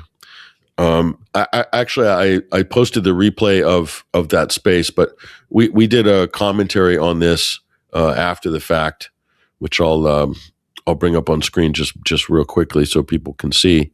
But yeah, wherever is, here it is. Shares. Yep. This one right there. Yeah, that's it. So just go to my X feed, and we did a good discussion after that. Yara Mardarelli, who has written for 21st Century Wire, done some great reporting for us. She was co-hosting with me on that. And if you scroll down my feed, I marked that conversation where I got kicked out. And that's a bit rich. You're actually pointing out massive infractions in terms of propaganda, and you're getting, kicked out of the space. This is Elon Musk's #1 account that kicked me out. It's Elon's #1 propaganda. What's Elon covering right now, guys? Let me bring Hesher up here onto stage. Bryan McClain, host of the Boiler Room. Hesher, we were talking about X last night. Let's get to the war in a moment, but I just wanted to check you guys what exactly Elon Musk is covering. With World War III beckoning, you'd think that the world's richest man might have something to say, in terms of what's going on. Maybe he might want to opine on it, perhaps. So I go to his account, and I'm like, oh, let me see what Elon's up to. Hold on. And I'll just bring up some choice tweets here from Mr. Musk. He'd be on it. He at least have an opinion, right? What on earth would Elon Musk want to be retweeting and talking about in the event of World War III? Because it's good to know what the richest man in the world is thinking, right? I mean, I certainly want to see what's trending in his world, right? So I just thought it only makes sense, doesn't it? So hold on, let me get rid of Trump and bring this up on screen. Okay. Slightly cumbersome, but here it is. Okay, so can you guys see this here? Take a look. So the first thing, this is at the top of his feed. It's basically meddling in British politics, restore Britain. So this is a new campaign that he clearly is bankrolling and giving viral preference, 1 million views on. So anything, nothing on Iran in his feed, nothing. So meddling in British politics with another right-wing movement, okay? And here he is. He's upset about trans. This obsession with trans with Elon makes me believe, you guys, that maybe he himself is a little bit, let's just say, fluid on some of these issues because he can't stop. And then the voter ID, that's apparently more important than World War III. Yes, destroying American democracy. So anyway, that's basically it. The rest is just Tesla slop, guys. So there you are. There's the richest man in the world. Well, maybe he should be keeping his mouth shut on these issues because it appears as though he's profiting on these issues, So there's a direct conflict of interest. Not only is he profiting in the ways that you pointed out with Mario's channel, there's like this whole little ecosystem of profit happening there, but this guy has more government contracts than anybody pretty much, as far as I can tell, not to mention all this weird corporate stuff, all this weird tech stuff, all this weird AI stuff, all this weird brain chip stuff. I mean, I could keep going, but this is definitely a shrewd and tactical move on his sense, if I can use intellectual words like that to describe him, by not saying anything about this. Because how much money is he making on Starlink? How integral is Starlink in what's going on right now? We've seen it in Ukraine. Funny you should say that. He has tweeted about Starlink, but he's not saying that Starlink terminals are being smuggled into Iran that are supposed to form the backbone of this color revolution. So is that why he's quiet about Iran? Because he's involved in the that's my question. In the destabilization of Iran? I think I'm going to wager that he is. Of course he is. Well, they've caught that. So I saw they said they had apprehended 40,000 Starlink terminals, the Iranian, and they found a warehouse just with hundreds of them in one place. So, I mean, Musk must know about this, right? Because to ship that many units, paid probably through some CIA procurement sort of cutout firm somewhere in Dubai, and then or Iraqi Kurdistan, and then smuggled into Iran to basically upend the country. I mean, so Elon's involved in war. So Elon is involved in starting World War III. Guys, is that fair? Is that an outlandish accusation, or can we say that is a valid statement? Sounds valid to me. I mean, I'll back it up. We can look at Ukraine as a part of the buildup to this, right? I mean, and it's been integral there. It's been a big deal there. And, obviously with, the headlines and the stories and the videos and the reports that came out about Starlink equipment showing up in Iran, it's like, okay, something's up here. Something is definitely going on. What does it actually mean? If you're an adversarial country, I don't, I have a lot of technical background, but I don't really understand if there is a benefit and what the benefit is of using Starlink. You know what I mean? If you're an adversary of Israel and the U.S., what does it do for you? I mean, it probably just paints a target on you. So yeah, it's and then there was all this weird AI stuff that went on with OpenAI and with Claude and all that, and reports of like how much AI is being used to complete some of these strikes. I mean, I don't know, man. It's a lot to track right now. What on that topic? Let's just comment on that. And by the way, we got 3,400 on the live stream so far, which is excellent.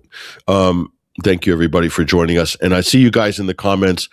1,600 comments have already come through on the streams as well. So, you guys, we're going to get to the comments in a minute.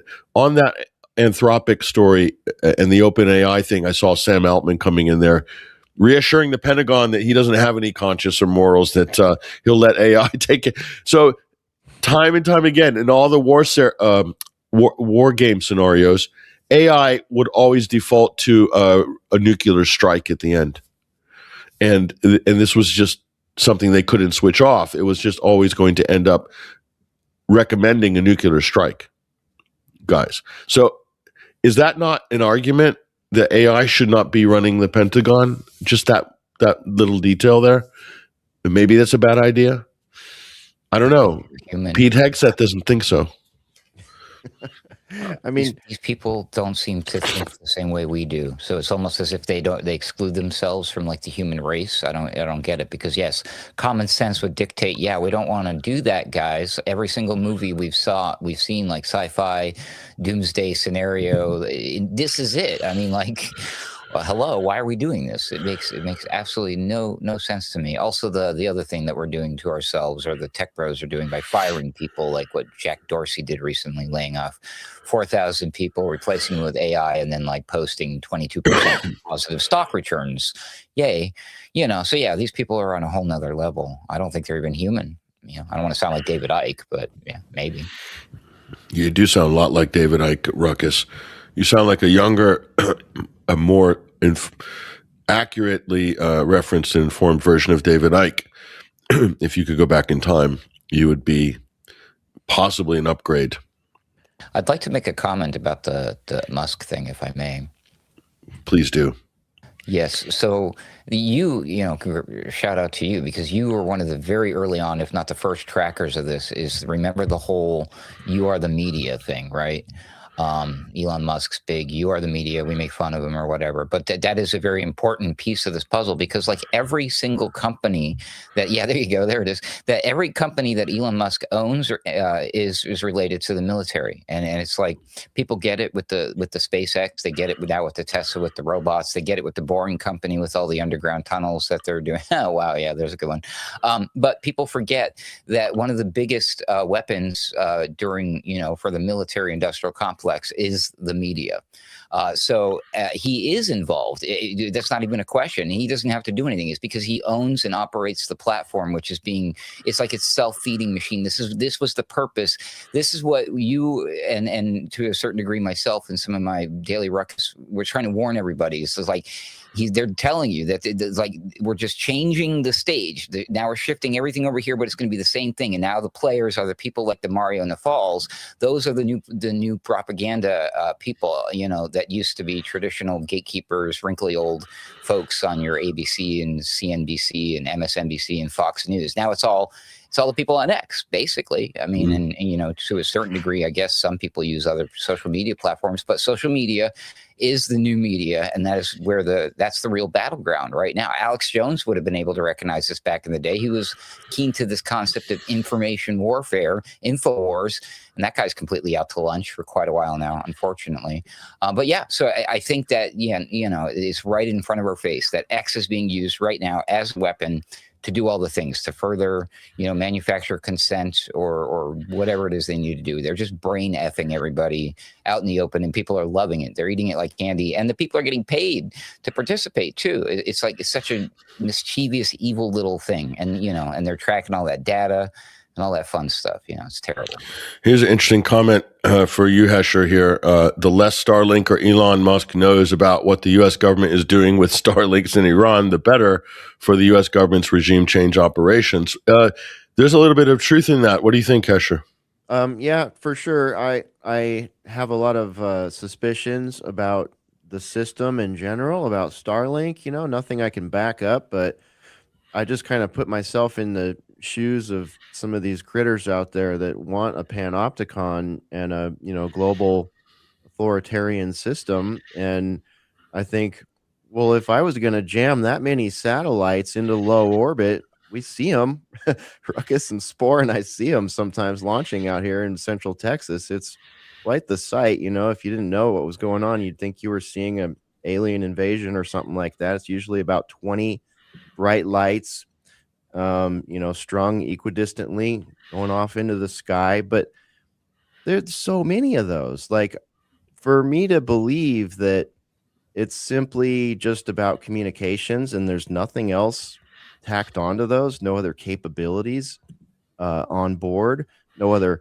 perhaps clusters of them that are, you know, special purpose. You know, I don't want to wax too philosophical about, you know, what those purposes might be, but if you know what kind of things that they can stick in, you know, ISR sort of capabilities and war capabilities and these kind of things that they can stick in, you know, small packages now, why would you not have all of your capabilities rolling around up there in this giant grid? I mean, it's a grid of satellites. I suspect that the, you know, cell phone-ish, sat phone-ish communications, internet-ish things that it does are not all it does, frankly, and that there are various versions of it, much like, you know, Palantir software or Oracle software. It's like, yeah, we have these figureheads that we relate to these things, but when you really think about it, like a industry-wide enterprise level product, there's gonna be a tailored versions for certain offices. There's a version of that that's tailored for NSA, Homeland Security, whatever, you know, all the security services, corporate things like that. So it's not like Larry Ellison himself is walking into the NSA and, you know, tuning up the machine that's grabbing all your data and being used in various nefarious ways. It's like they have engineers that do that on site. They have employees that work there. You know what I mean? It's so, yeah, to me, it's just like, yeah, that probably is a worthy comment that you highlighted there, because Elon, like many of these assets, to include probably some of these CEO type guys, really don't know the overall plan. They don't really need to be briefed on, you know, World War III. No, they don't. Dual use is the term, dual use. So here's a good point. So far, Iran has targeted and hit 15 countries' assets, /militaries in 24 hours, mainly U.S., but U.S. bases they're talking about in all of these different locations. I mean, that's pretty impressive. That's what they said they were going to do, and they followed through with it. They also said they're going to close the Straits of Hormuz. Now, the reports are that's going to happen, or it has already begun to happen. They did a drill just last week, basically for military escorts, and created a huge queue. So looking at the oil markets, guys, light Texas crude closing at $67 a barrel. That was the end of the month trading, February 20 on Friday, and then Brent 74, and so everyone's expecting it's going to shoot up to 85, 90 on Monday now, if the tension's still high. That means by midweek we're going to see calls for $120, $130 a barrel. That means by the end of the week, if this continues, for the following week close on futures, and Monday we're looking at 150 calls for $150 a barrel. Okay, so who's going to benefit from that?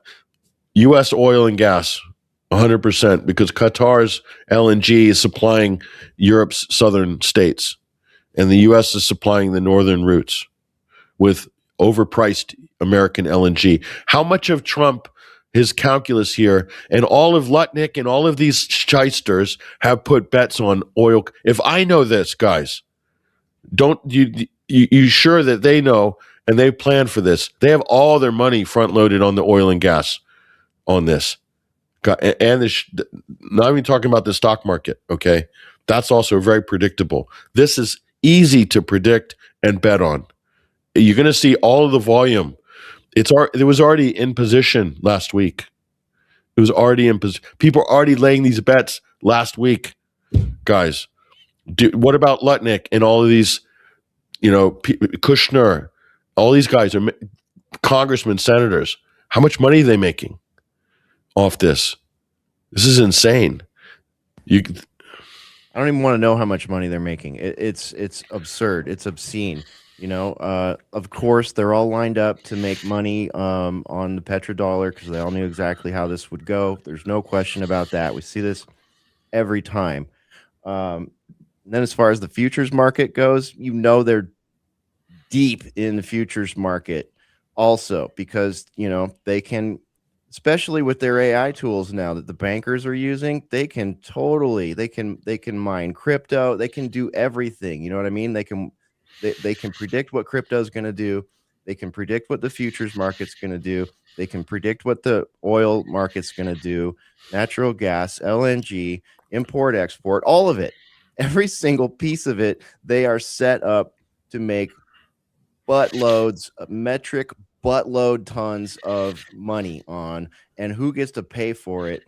We get to pay for it, not just at the pump, not just at the $20 tuna sandwich, but everything. And if we've seen this before, think maybe about 5 years ago, 6 years ago, sort of thing. I guess we know what to expect, to get basically crippled and live with some austerity in a best case scenario. What if it's a setup? What if it's a trap? It's a little too obvious, don't you think that a whole bunch of wealthy investors are going to rush in thinking it's a sure bet, and then bam, have the rug pulled out from under them somehow? Not these guys. No. Well, this is a sure bet.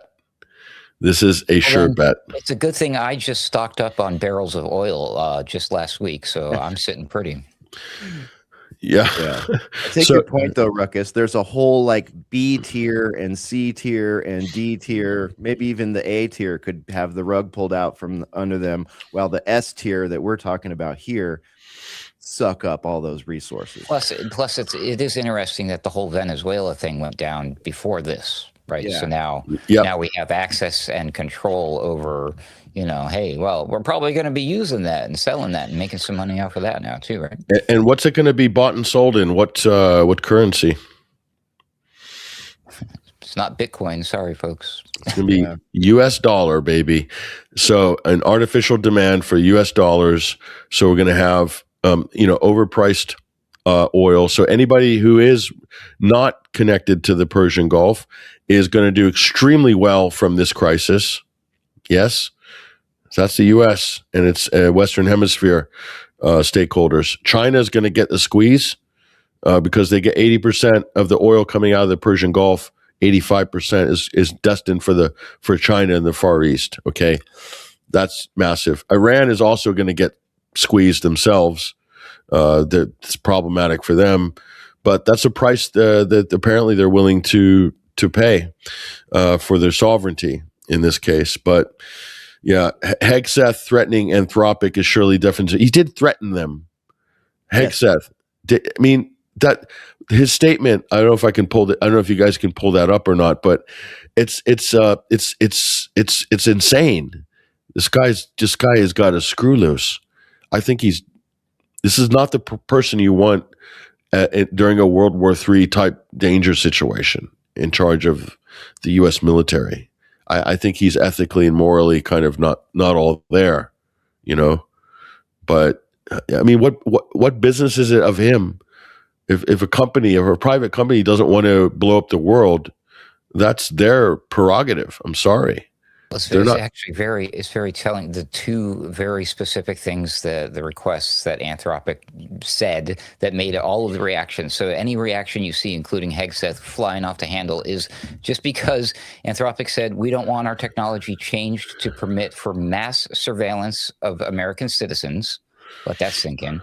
And the other one was we don't want our technology changed to permit the use in fully autonomous lethal weapons. And Hegseth was just like, how dare we're not going to let some left-wing Silicon Valley company tell us how to use weapons. It was it's totally unhinged and weird and strange. But again, why would anybody have a problem with those two requests unless wow, you really want to mass surveil American citizens and or you don't care that AI could just go rogue and nuke the planet, right? Yay. Not an issue apparently for him. Yeah.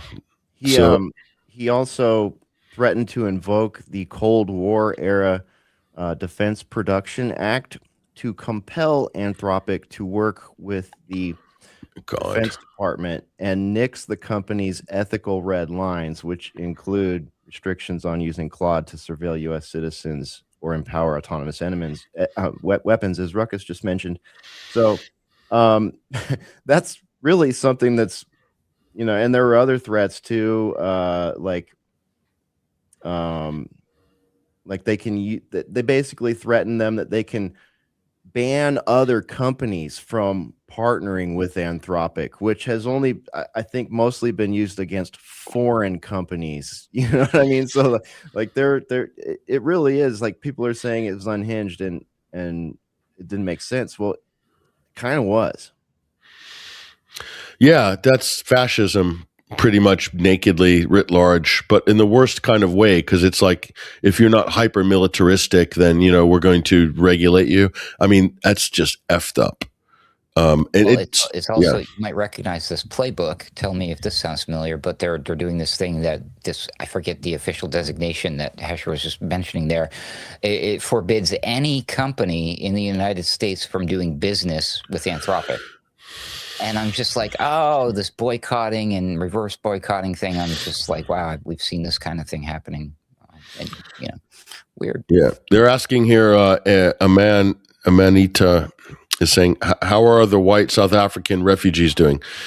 Good question. I mean, did we receive it? Remember all that drama about the white genocide that no one could find was happening? And Elon and Trump Rubio said, we're going to bring those whites over to, they get asylum in America. How many of them actually took them up on the offer? I don't think any did. Isn't that weird? They'd open the door. I think maybe they had like 4, maybe like 6. 6 came. It's pretty incredible, actually. Yeah, Elon Musk is a military contractor. Civilian stuff is just his side hustle for him. That's pretty well put there, Kim Jong Billy. Pretty accurate, guys. Can't argue with that. Okay, on the oil front, insurance companies are saying they're not going to insure oil through the Red Sea and the Bab el-Mandeb, and of course not the Persian Gulf. I don't understand the lack of insurance unless they're expecting the Houthis are going to blockade the Red Sea again. But the Trump administration could be pressuring these insurance companies. This is so easy to game. Because if they can't get insured, then there's going to be no one can trade or push anything through that region. And it's going to create inflation in the U.S., of course. But these guys don't care because all their lot are going to make tons of money. So to F with us, and that's now a $25 tuna sandwich. And I shall report that I had a coconut milk flat white. This is in Phoenix. Yesterday, and I was hungry. I was like, I saw the ham and cheese croissant. There's one left in the window, and I thought, I'm hungry. I'll have that. It's not I don't want a full meal. I just want a little, snack. So ham and cheese croissant, coconut flat white. Gentlemen, this is The Price is Right Sunday Wire edition. Can you tell me, Ruckus, make your bid. How much would you pay in Phoenix for a coconut flat white takeaway and a ham and cheese croissant? $33. Ruckus is going long. He's going high. $33 from Ruckus. I assume that's a lot more than you're going to pay in Temple, Texas. I'm just guessing. Hesher, can you give a counter bid to Ruckus's 33? Well, first off, I need to phone a friend and ask if this was inside of an airport or not. This was not. This was out in the wild. This was out in the wild. It was in a suburb of Mesa called Chandler. I'm gonna go with $16.89 for the sandwich. So that would be $17. I'm gonna go with I'm gonna go $4 for the flat white. So I'm gonna go $21. Okay, 21. So this is kind to Arizona here. I'm giving you a chance, Arizona. So you're very close, Hesher. You're very close. So the coffee was $7.99, and the ham and cheese croissant, not even cold, because you're not allowed to warm it up because of health and safety now, because it could burn the customer. So it must be served cold. But she assured me it was room temperature, so I was sold. So the ham and cheese croissant, so $7.99 for the drink, takeaway, flat white, by the way, less milk, right? And then $1 extra included for the alternative milk, dairy. The ham and cheese croissant, $9.60. So plus 3 separate taxes and everything in there. It came out to just over $19. $19 for a small coffee and a ham and cheese croissant. Now, I could have gone to the breakfast diner and had a whole slap up for probably, I don't know, $16, $17 with coffee refills. But I'm telling you, that's all going to get worse if oil's chalking up to $150 a barrel. And if it goes more than 2 weeks, there's going to be calls for $180 and ultimately $200 a barrel. If this is a 3-week war, you can add 20% to everything. 20% to everything, folks. So, I mean, that's straight off the bat. That's just going to happen. That's just going to hit. And guess what? When do they ever lower the prices after the inflationary crisis is over? Do they ever lower the prices? No. Maybe the gas pump will come down a little when things have stabilized, if they stabilize, but everything else stays. So, yeah. And, the U.S. wants to compete with China in manufacturing. Good luck. And then Gavin Newsom and Michelle Obama will come in and be like, we adopted a mess, folks. We were handed a mess. Oh, wait, sorry. Just kidding. So if China is losing 30 to 40% of their oil supplies from the Persian Gulf, guys, where's China going to get its oil? Maybe Russia? Their next door neighbor? The Russians, right? Isn't there a giant pipeline they're just finishing that goes from point A to point B there? That's right. They've got that. Plus, they've got the Arctic shipping route for Russian oil. So that means that whatever Russia lost in terms of European business, they're going to replace with direct trade with China. So I'm just saying these are things that are probably going to happen. And, if we're trying to hurt China and hurt Iran and hurt Russia, this is sure the funny way of doing it, right? Well, it hurts Iran in the short term, but in the long term, it's the stronger China and Russia are. If they're allied with Iran, then Iran will benefit in the long run from a stronger Russia and China. I really kind of meant, because I'm just projecting and applying from my brain thoughts to everybody, I guess, this concept that they made a huge martyr out of the this was probably not going to go away. It's probably going to make their cause stronger. And it's like, seriously, I was like shocked to hear the news when it happened so quick. I was like, really, that fast? So yeah, ultimately they may take it as a win, but it's going to come back to bite them in the, what, is all I'm saying. Yes, Adam, we default to the Tyrell Corporation. That's right. Synths, folks. That's the future. That's Elon's future. Skin jobs. We don't need jobs. We don't need to work. They haven't really articulated our future. They just say, yeah, it's all going to be robots. They're not telling us what they're going to do with us.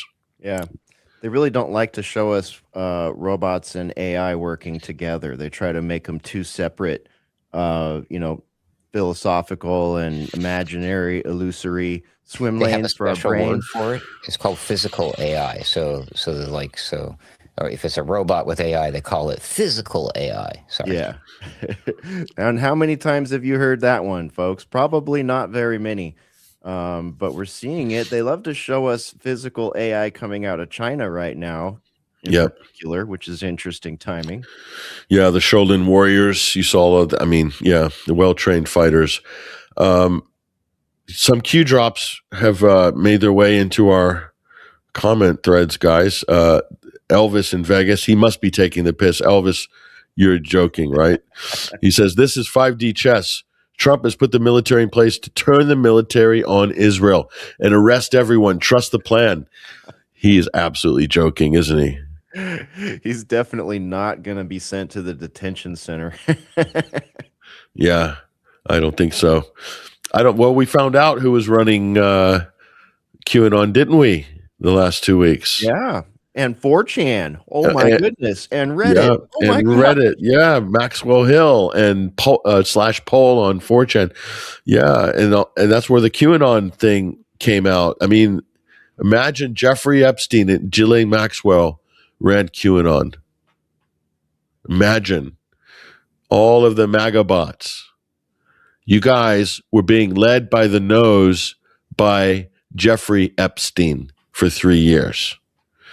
And that goes for you too, Alex Jones, because you launched QAnon effectively. You promoted the hell out of that thing in the first couple of weeks. Yeah.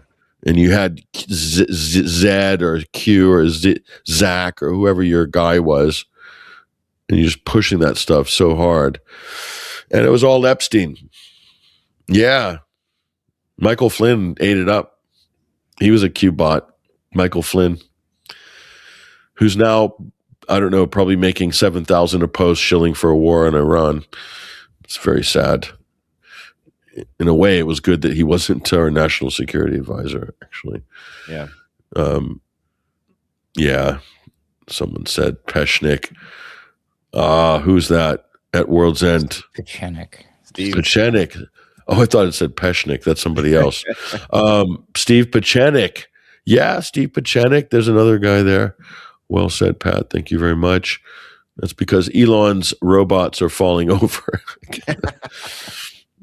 Yeah, right. I mean, yeah, that was a big red pill, wasn't it, to see the Reddit 4chan reveal? Yeah, it was. I did a 2-part stream with Jamie Hanshaw where we focused quite a bit on that whole aspect and kind of did for anyone who's maybe not familiar with what Pat's talking about, we also did sort of a anthology and retrospective rearview mirror sort of look at the formation of old internet forums and message boards, moving on to 4chan and then Reddit and then relating back to the Epstein files. So it was a fun show and we covered a lot of ground there. Someone might like it. Jamie Hanshaw's Out of This World with Bryan McClain. Check it out. Yeah, well done. I'm glad you guys did that. Someone needs to tell the truth about all that sort of madness. I want to correct the record on something else while we're here, because too many people come up to me talking about the Kalergi plan. So I was there when the Kalergi plan was being seeded around alternative media, and this began around 2000 and I would say 13 is when I started like noticing it, and alternative researchers were quoting it and stuff like that. So Count Kalergi. Okay, Count Kalergi, this kind of, I don't know, he's a type of a diplomat. So the early 20th century, he himself, I believe, was half Austrian or half German or Prussian, half Japanese. So he's mixed race. So he wrote a paper that has been misquoted and misused by everybody to conform to a sort of 2020 far-right conspiracy theory. And Kalergi was talking about how Europe would cope with the eventual immigration of people from Central Asia, the Middle East, or whatever, North Africa. That this was going to be a post-colonial reality. And so he was opining on how governments and countries are going to manage this, pros and cons, good and bad. He wasn't advocating for the evisceration of the white race, which is the Tommy Robinson narrative. So I just want to put that out there. Everything you're told about Kalergi, go read his essays yourself. It's been decontextualized and then with a fake context put on top of it to conform to a present day far right narrative that the Muslims and the blacks are coming to destroy the white race, and this is the elite plan of Bill Gates. I'm sorry, there's just no evidence that this is what the Kalergi plan ever was. So this is just a classic conspiracy slop piece that has somehow ascended to the highest ranks of people's doctrinal belief sets in the alternative media. Sorry to point it out. I know a lot of people have based their entire life on this fake conspiratorial assumption.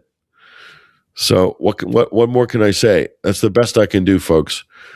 Rather than listen to Dave or listen to Trevor, read the actual thing. You can read his book. It's on the internet, and read his essays. He's not advocating for an end to the white race. Absolutely ridiculous and stupid.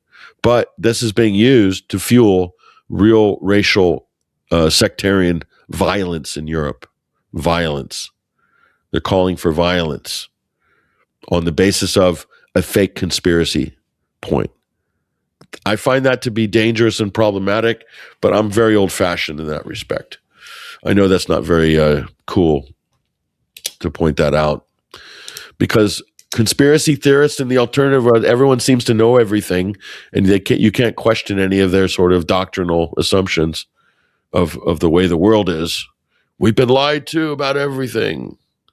I hate it when they say that. Not everything, folks. That is gravity. I go like this. Pen drops. That's 16 feet per second. They didn't lie to us about that. It's actually true. There are certain things in math and science that you can kind of bank on. So you have not been lied to about everything. Maybe some things. Definitely the media have lied to you about many things, but not everything. So that's another conversation. I had to deal with this, you guys, in the last week. A lot of this. I don't want to go into. So helpful when they try to do the fake alien thing, alien invasion. Yeah, I can't wait.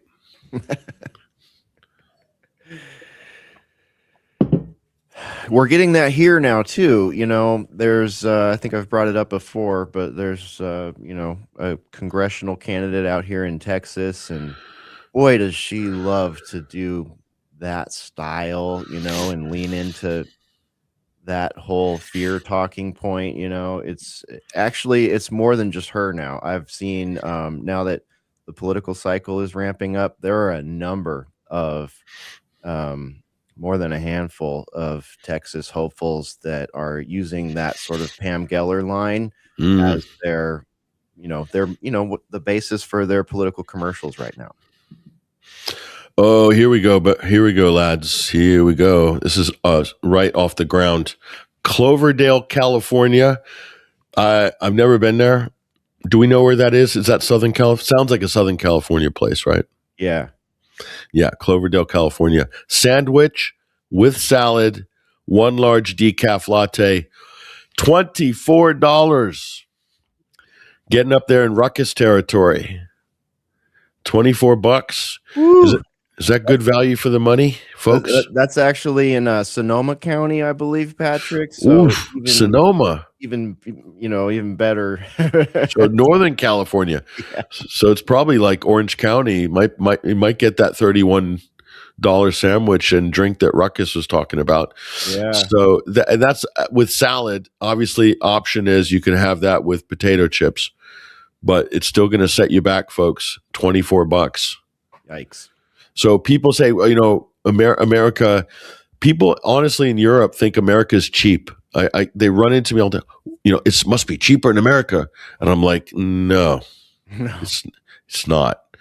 And they're like, what? I don't understand. I'm like, well, so. All those extra things on that receipt, right, Patrick? It's like there's things you don't even understand on your receipt. Like, what is this $3? What is this $4? What is this 82 cents? Like, and they're going to weird things like I don't know. People have done exposés on like some of these, especially in California in particular.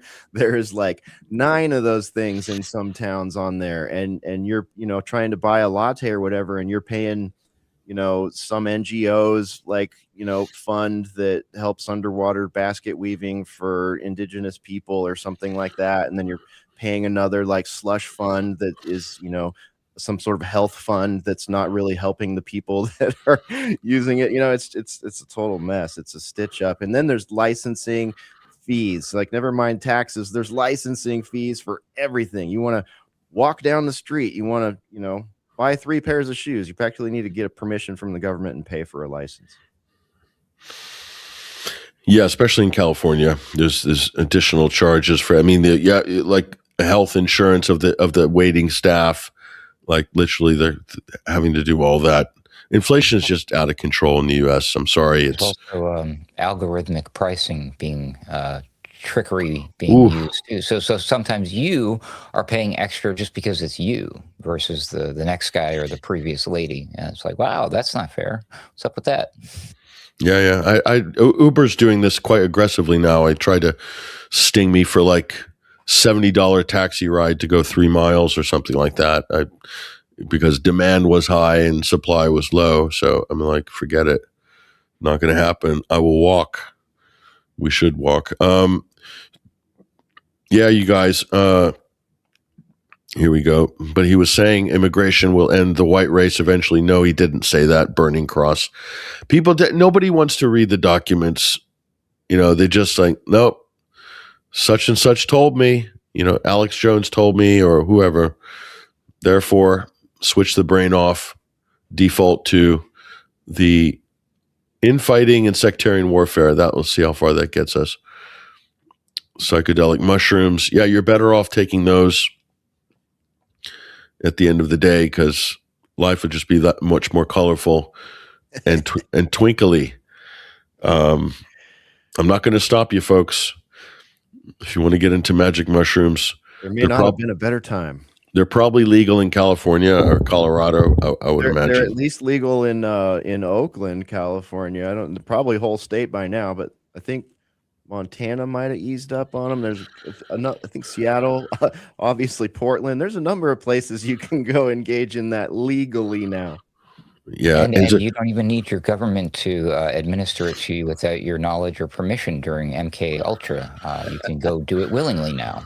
Yeah, or they could spike your tea. As little Carol says, are you missing Greg's? That's a double G. Greg's yet, Patrick? People like, who was that? Greg's? Is that a person?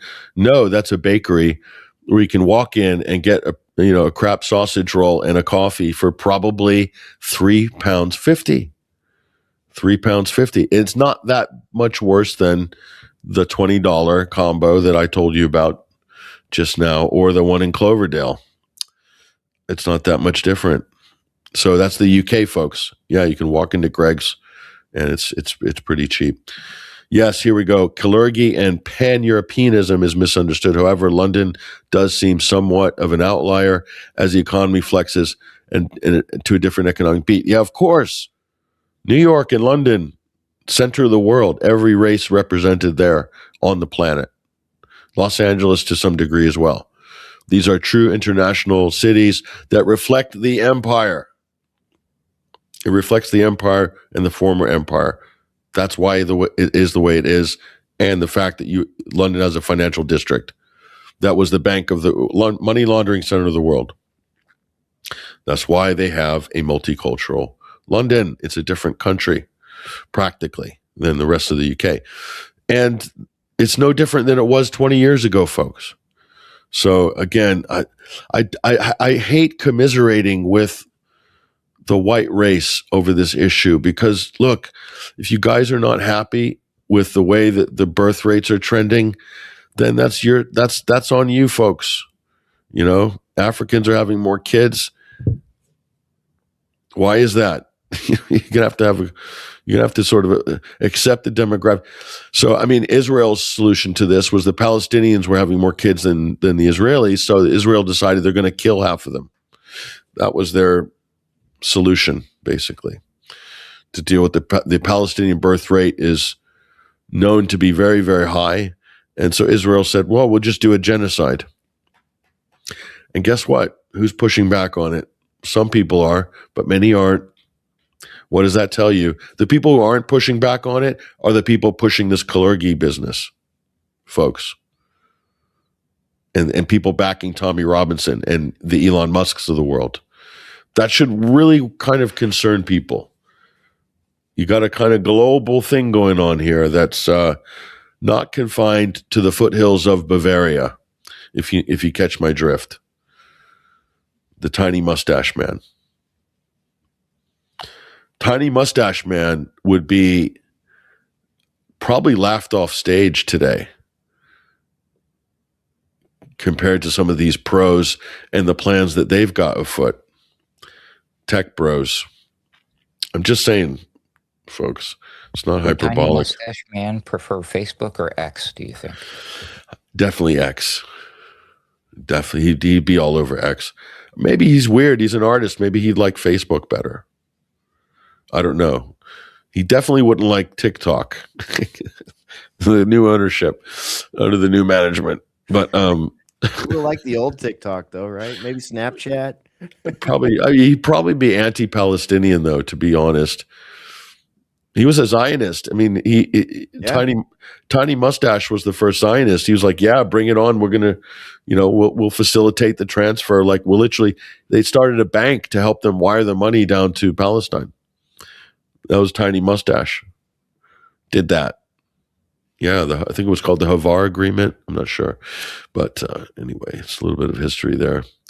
So, yeah, you guys are just ragging on Tommy Robinson. I got no problem with that. Yeah, that's always fun. Hey, Patrick, what about the somebody mentioned earlier up in the comments that a couple of oil tankers apparently have been struck. Any thoughts on that? Any news you can add to that? How does that affect what we're talking about with gas prices and stuff and the insurance? And do you think it's possible those were sort of expected and allowed because they weren't supposed to be in there? They kind of should have at least known they were going into a dangerous zone. Yeah, so let me look at the monster feed here and see what's coming in the news wires regarding that. United Arab Emirates will close its embassy in Tehran late. That's just literally a minute ago. So the UAE is closing its. So that's probably going to mean, folks, that there's going to be no connecting flights between Dubai and Tehran, and probably Doha as well. That means the only way you can get into Iran will be Aeroflot and Turkish Airways, as it stands. So they're saying, I bet you they hit Israeli sites. Because when Iran hit Erbil in Iraqi Kurdistan in January 2020, they hit an Israeli intelligence site. So they were using their retaliation to hit Israeli spy location. So the Israelis are all crawling around Dubai like no one's business. So I would not be surprised, but the announcement is what it is. Trump has spoken to the leaders of Israel, Bahrain and UAE over the course of the day, says Carolyn Levitt. That's not exactly a story, but anyway. Russians and the Chinese, what are they saying? They're condemning the U.S. and Israel. Full stop.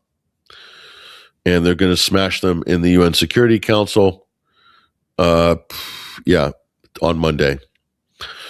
German Chancellor Friedrich Merz has blamed Iran for the conflict, guys. So Freddie Merz, true to form as a U.S. puppet, a former BlackRock board director, Merz, has blamed Iran for this conflict, saying that it's the fault of this regime of terror. So Freddie Merz should listen to my deconstruction of Trump's first 4 minutes of his speech. He'd be better off. So this guy's as dumb as a box of rocks, Merz.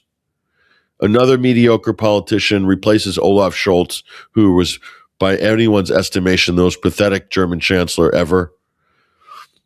And now you've got this guy that wishes he was Tiny Mustache. But he's not. He's too tall. He's 6'4". Towers over Zelensky. and oppresses its own people, threatens Israel.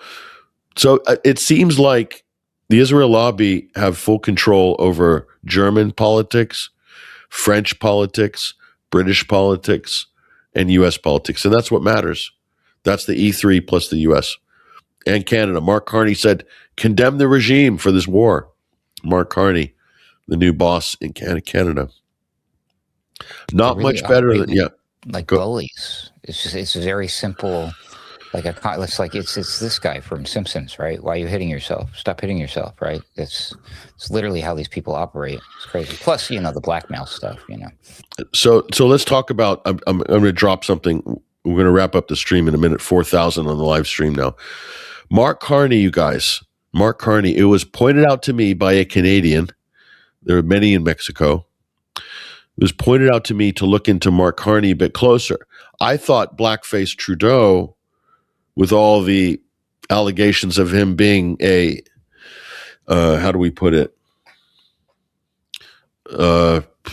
Baseball terms, a switch hitter, or in cricket, an all-arounder, bowls and bats. So it could be cricket. Mark Carney said, look at Mark Carney's wife. And you guys are like, everyone's on about Michelle Obama. Michelle Obama looks very feminine to me. I've always maintained that Michelle Obama is in fact a woman. And a lot of that's internet hoax. But guys, Google Mark Carney's wife and look at the Adam's apple. And I'm just throwing that out there for people to, as as they say, do your own research. Don't take my word for it. I find this to be hugely disturbing, because if that's the case, oh my God, this guy is really wealthy. Could have his pick of the bunch, as it were. And yeah, let me pull Hesher's up there. Yeah, that's guys. I'm just saying. Is it not? I don't know. But we're just, honestly, I feel for the Canadians as I do for the French, the current leadership. Anyway, maybe Candace will do an expose on this. Don't know. So anyway, yeah. Here we go. Mark Carney's husband has won many Trump beauty pageants. I don't know about you, but I cannot. Erica Kirk is, you guys you've been to Arizona, that literally you could walk down to any Starbucks and like half the baristas are more attractive than Erica Kirk. In fact, all of them. And how she is Miss Arizona. I mean, what are the criteria for being a Miss anything? It's not looks. I can tell you that right now. It's definitely not charm. People are starting to wonder with her if maybe it has something to do with your mom, like working for Homeland Security at Fort Huachuca or something. So, yeah, specific questions being asked of her lately. It's very spooky, isn't it? Yeah. That's a terrible comment there by Martin Maher. We're gonna wipe that off immediately just because it's such bad taste. It was a total accident that I even put that up on screen. Believe me. Who will win the war? Yeah. Okay. Let's round this out with a serious discussion, folks. The reason we just have to lighten it up because this is coming from the comment threads, and we want people, especially our listeners, are very active in the comments, and we want to be able to highlight some of the really good and also funny lightning points that they're saying. So who will win the war? That's a question. It's a good question. It depends on what does a win look like in a war like this? So first question, guys, I'll throw this around the panel before we wrap up this session, but what does a win look like for the U.S.? Is there a win, or is this just an ongoing spectrum of conflict? Go ahead. I don't think anybody wins in any war. That's my own personal stance, of course. But I mean, when in recent history have there been official winners declared in a war? And then when they are, how many times is that official narrative questioned afterwards? Even including, World War II. Like Americans run around thinking that we were the ones who won World War II. Yet again, how many times do you have to get corrected sometimes by certain people, historians usually, that oh yeah, that was Russia who did that, by the way. Like, no, it couldn't be. It's like he who wins the wars write the textbooks. So what the winning the war looks like brand new textbooks being written. That's the only way I can tell at this point. Okay, that's a good comment. Yeah, generally true, Ruckus. It's generally true. Hesher, your thoughts on who will win the war? What do you think of? It's kind of a fundamental question, but it evokes a lot of important segues there. But your thoughts? Well, I'll echo Smedley Butler first and say war is a racket. War is an absolute racket. War is hell. War is a horror. War has been redefined in the 21st century. Here we are at 21st Century Wire, and war and peace itself have been redefined in very Orwellian terms.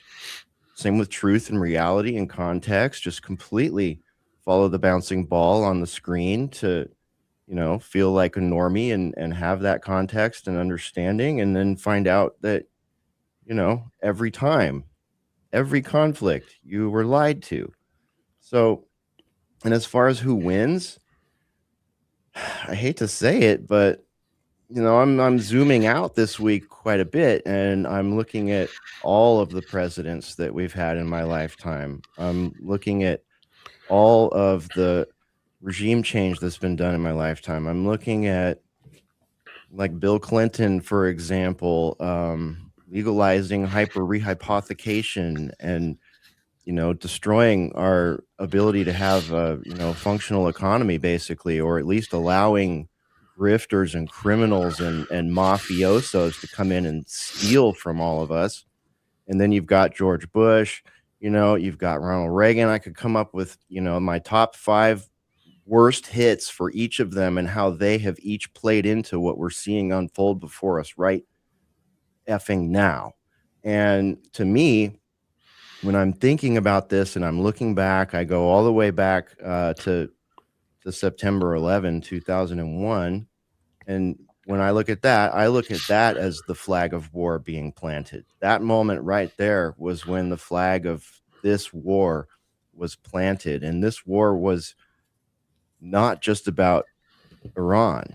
They stated it in the PNAC plan many years ago, before the Patriot Act, before the war on terror, before so many of these seemingly bumbled and horrific special operations and micro wars and regime change operations.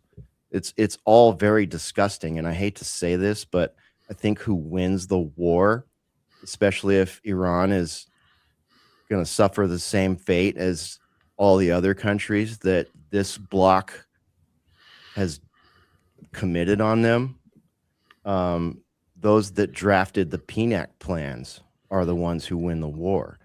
Those who set up the Council on Foreign Relations and Davos and the World Economic Forum and the nastiest parts of the United Nations, they're the ones that win the war. Larry Ellison, he's the one that wins the war. You know what I mean? No one wins. Everyone loses. We all lose. And what are they going to give us to satisfy us after having lost our, everything globally, worldwide, kind of the way we did in 2020 and 2021, right? Like, imagine something like that. It's sort of a bad dream now, but like, imagine that mixed with 1984, mixed with The Matrix, mixed with World War II, mixed with Black Mirror. Okay, that's your trade-off. You might get some virtual reality prawn, or you may go to Gulag. I don't know what else to say. We all lose. Yeah, we definitely don't win. And those furthest away, those who have who getting other people to fight their war for them and get them to use the weapons that Larry Ellison types and Palmer Luckey and all these other sort of big tech military bros, Alex Karp, get the minions to hold their weapons, and they profit off the production of them, whether that's AI weapons or guns or Starlink terminals. War is a racket. So it kind of does come back to that. War is a racket. Hesher, actually, that's always accurate. It's always true. It can't be debated, and it's just now out in the open much more. And so in that sense, listen, that guy that got assassinated yesterday, that everybody's saying is a terror leader. Okay, quite the opposite, folks. Quite the opposite. Not a terror leader. Definitely not a terror leader. Quite the opposite. That was the guy that passed a religious law banning the development of nuclear weapons. That guy. That Trump is doing his victory lap. So this was a very eloquent leader, a philosopher, a moderating force. But Iran, they value their national sovereignty. They don't want to be a colony of the U.S. And for that, they're being attacked. They defended the Palestinians. They say, stop the genocide. We're willing to fight on behalf of the Palestinians. And for that, they've been targeted. And they've been called terrorists for that reason. Okay. Now, I'm not here to litigate, how a country should run their business or their religious affairs or what laws they have or don't have. Certainly, you can't compare them to the Western countries. They don't have a total surveillance grid like we have. They're not listening and tracking and saving every single damn thing that we do. The Iranians are not doing that. We are doing that, however. And Europe is doing that, however. They're not using AI to censor speech. We are. So don't give us this BS about democracy and freedoms and using that as some kind of a totem to justify this latest war. So the guy that Trump and Lindsey Graham and Netanyahu are doing a victory lap because they killed, that was the moderate. And he was not a bad, evil man by all accounts. Just go read his blog. Nothing unreasonable there. But in our weird, twisted world, they found a way to invert the reality once again. And so who's evil? I think it's the guy in the hat, the baseball cap, and his buddy Bibi. I think that's the evil in the world. So hold on one second. I don't know what more to say, you guys, but we'll see how this whole drama unfolds over the next couple of weeks. I think the U.S. has won round one, but then Iran hasn't lost round one.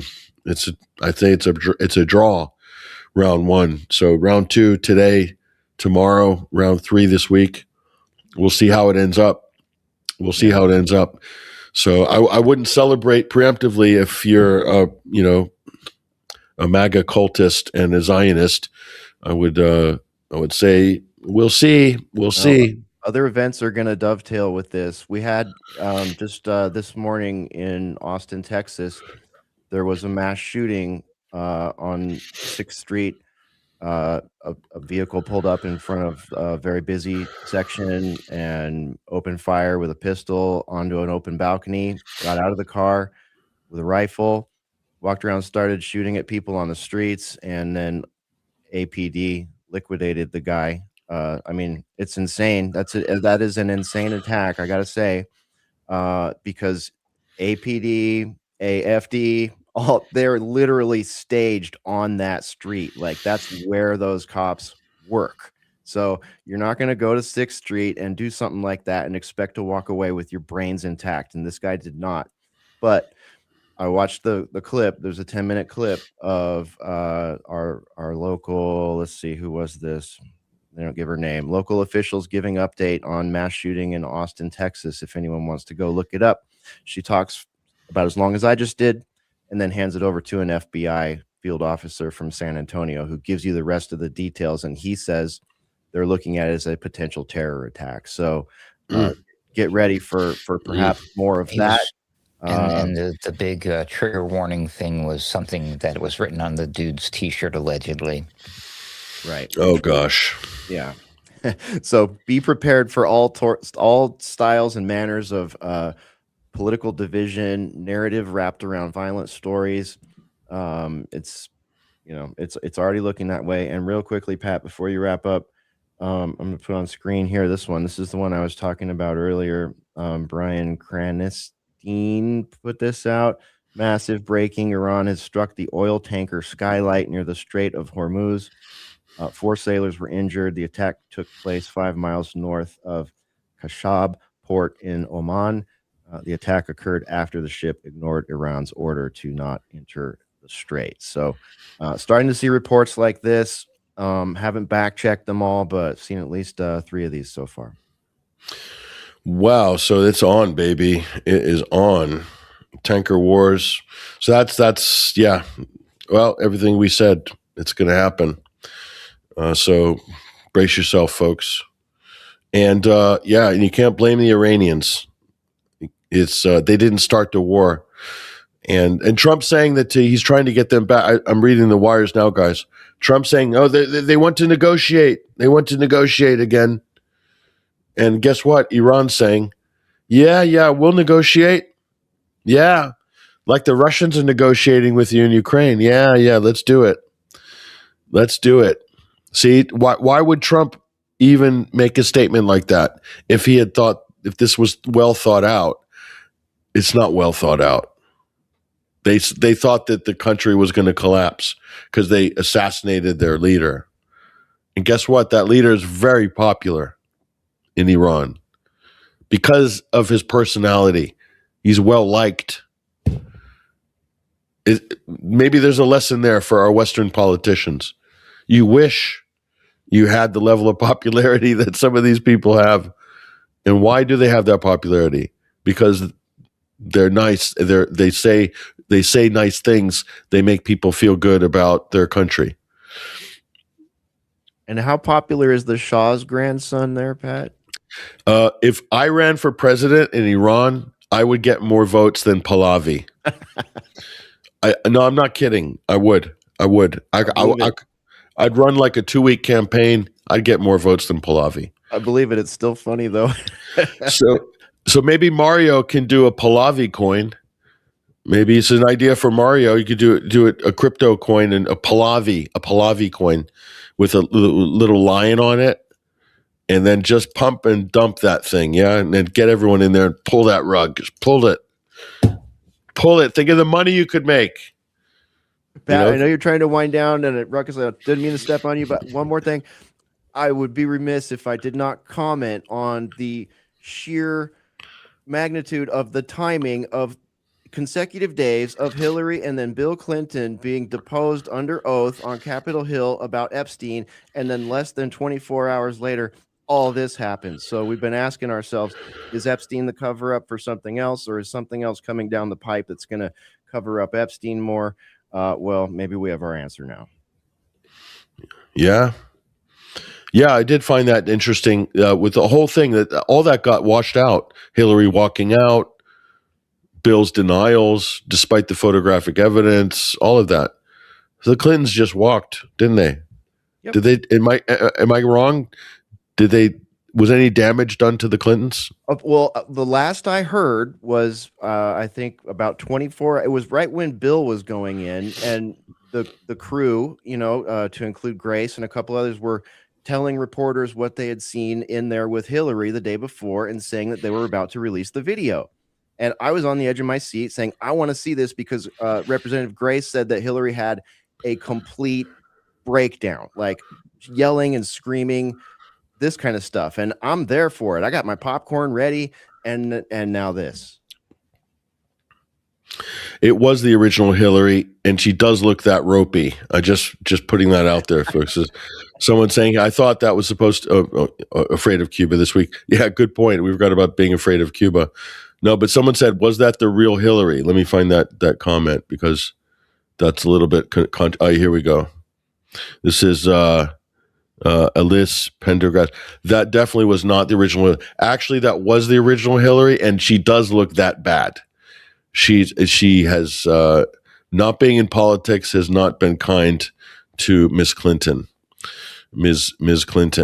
But you know, you got to love the solidarity with her and Bill. They're like closed ranks, man. I'm impressed with Team Clinton. When you got that many skeletons in the closet, you got to stick together, man. They're impressive. Right down to the last, right down to the end. The ship's literally sinking. They're solid. It's a solid political dynasty. I mean, think about it. Caught red-handed with Epstein, and they're just going to walk. Mm-hmm. It's almost impressive, guys.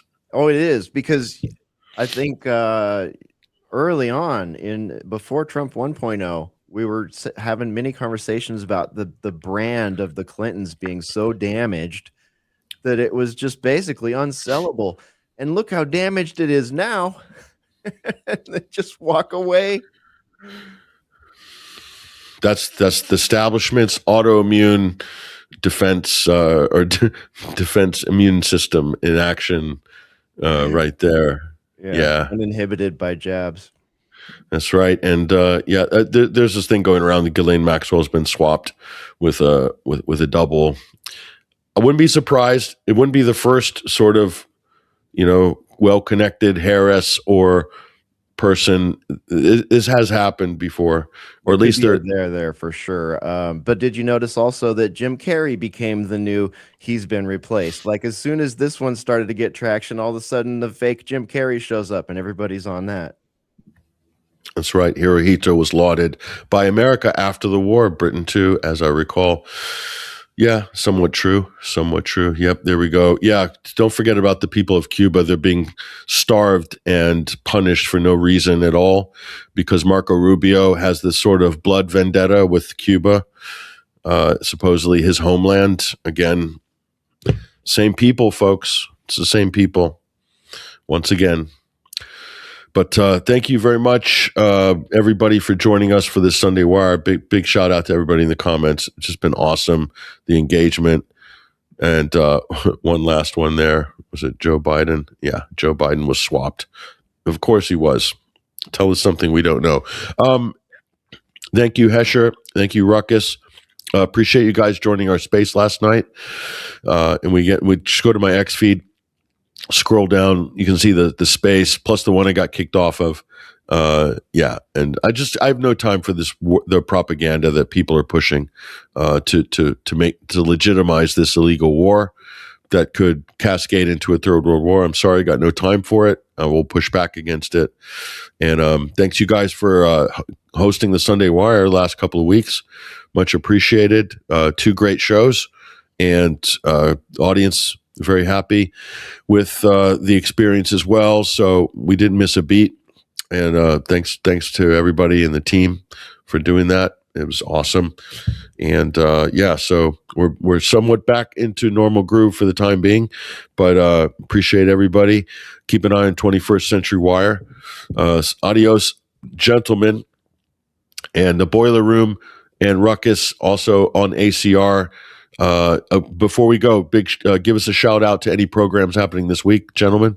We're going to go live tonight around 8 p.m. at Alternate Current Radio. That is our website right there on Ruckus's screen. So just go to alternatecurrentradio.com for all the latest. You can find all your Sunday Wires up there, mirrored over at 21stcenturywire.com, of course. And we'll be live tonight. We got Mystical American Patriot Society. We got the Odd Man Out podcast. We got Roundabout Ruckus, mostly appearing on Sam Chaney with Weaponized News with Sam Chaney. And we'll be live tonight. So join us. It should be fun. We're still kind of working the bullpen here, but looks like some of our regulars and friends and colleagues will be there. So we'll be live tonight around That would be 6 p.m. Pacific, 8 p.m. Central, 9 p.m. Eastern, and what is that? Like pretty late, 2 a.m. UK time, something like that.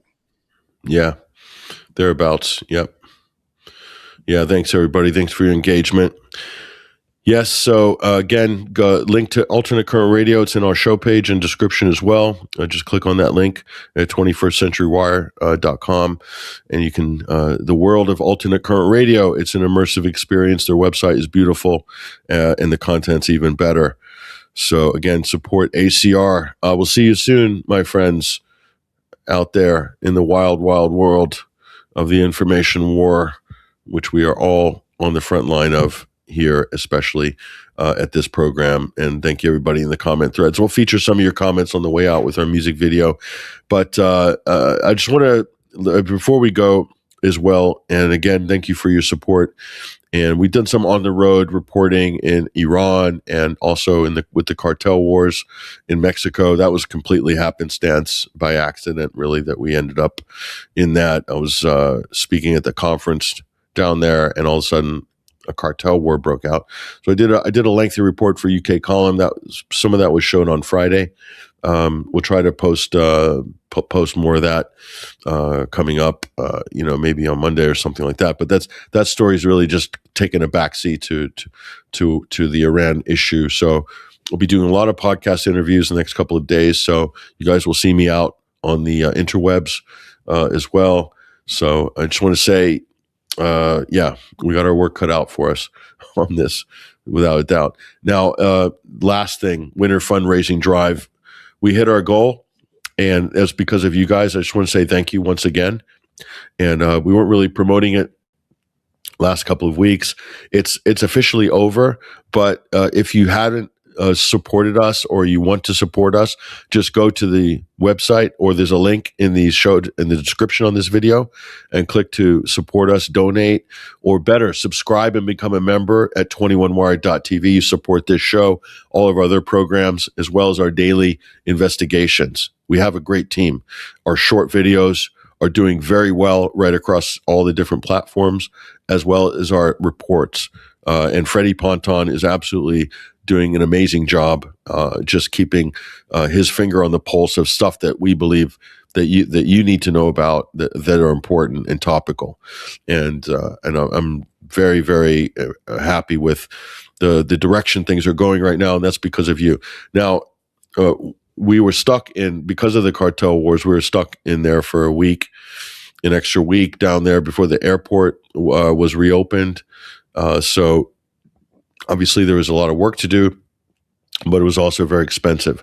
So it was a much more expensive trip than I had budgeted for. And so in the situation with Iran as well, I was actually injured en route. So I sustained a serious injury, which I'm currently recovering from right now. And so planning to get some specialized medical attention to deal with, but it's a major mobility injury. So I won't go into details, but suffice to say, first of all, we couldn't have done that road reporting without your support on the winter fundraising drive. First thing. So thank you, everybody. You guys made that happen. It made it a lot easier for us than we would have had to, it wouldn't have been as easy. And it's allowed us to engage our team in a bigger way. We also have paid members of staff doing various things, as well as paid contributors. So, but it's because of your support that gave me the ability to do more on-the-ground reporting. And I have opportunities to do other on-the-ground reporting, including some of the places we're discussing today. So this can happen. And if you want to continue to support us, or you want to give us another lift, we do have a lot of our budget for the coming year. Some of the stuff is secure because of the winter fundraising drive, because of you, but we have always a lot more to do. And we already purchased some equipment, which in terms of recording and editing, you saw the results of that with some of our road reporting. We're able to turn the reports around quicker. There's a better tech. And so, yeah, if you want to help us out, you want to get involved, it's still here. It's open. Just go to 21st Century Wire, hit the donate button, the gold button up in the corner, and you can different options to support us. Obviously, if you can subscribe just above $5 a month to 21wired.tv, that is just the best. But if you want to donate as well, we received some very generous donations, and we still have a long way to go to get to where we want to be, and we need your help to do that. So thank you to all of you who've participated, and big thank you to anyone that will do so this week or thinking about doing it. Definitely, it's a great time to get involved. So as you can see, we're doing a lot of the things that we said we're going to do, and there's a lot more on that list as well. So thank you again. I can't thank you guys enough. The generosity that our audience has shown the last couple months is just humbling, to say the least. So thank you so much. And we're going to do our best to translate and turn that into great, impactful comment and timely commentary and all that sort of thing. So, yeah. Thank you. Thank you so much. I'm Patrick Henningsen. This has been an epic edition of the Sunday Wire. And we like the fact that a lot of you appreciate that we mix it up. Serious in the first half, a little bit loose, a little bit more. We've got to keep sane, folks. So gallows humor, a lot in Overdrive. You guys like our deep, dark satire on some of these issues. That's just an escape valve, a release valve for a lot of the stress, and I know the angst that a lot of people have based on what's going on in the world. We're here to kind of explain to you what's going on, show us show you what we're seeing, and also just give you a chance to kind of at least let off some steam on this program. That's the service that we offer, and a lot of you are here because you appreciate that. So we'll do our best to keep it real as best as we can. And keep an eye on us during the week. That's all we've got time for today. Take care, you guys. This has been a great week, a great weekend episode. Unfortunately, it's not great what's happening in the world, but we're going to get to work. As soon as I finish this, I go to record another podcast, and then tomorrow I have 3 booked, Tuesday 3 booked, and probably 4 booked on those 2 days, plus Wednesday. So we've got 10 interviews booked for the next 3 days on Iran. So we're working nonstop, folks. So that's what it's going to take. This is how we're going to do it. Take care, you guys. All the best. We'll see you and talk to you very, very soon.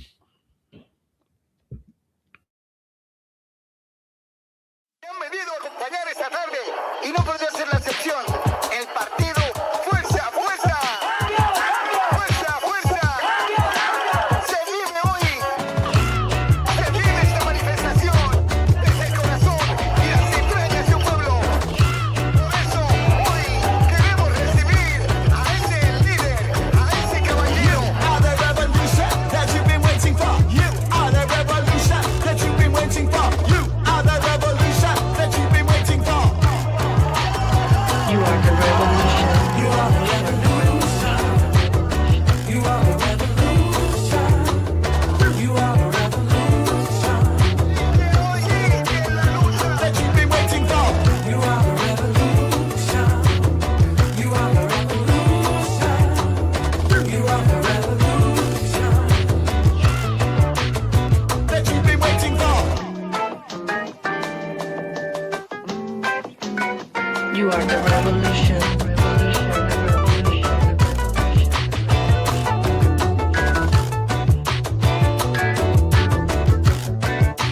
Revolution.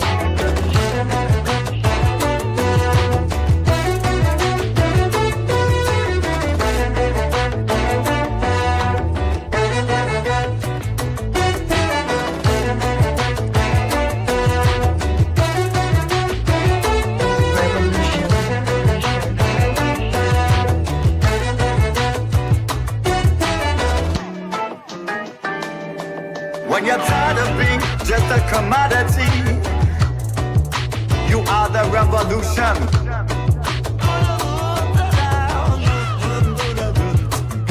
And when gaslit into another war, stand strong because you are the revolution. You are the revolution. You are the revolution. You are the revolution.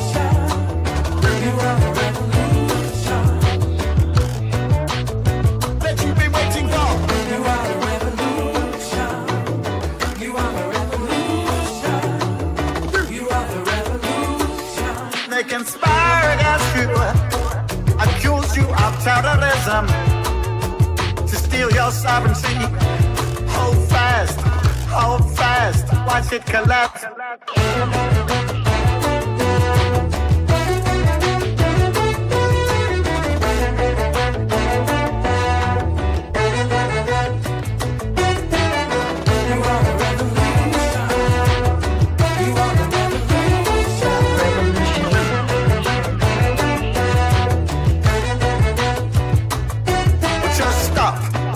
Know that we still have the power.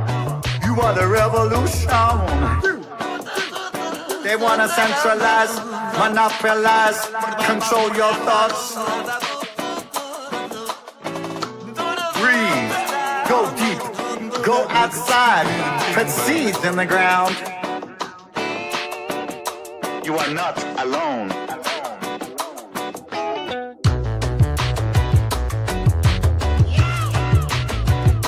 You are not alone. You are the revolution that you've been waiting for.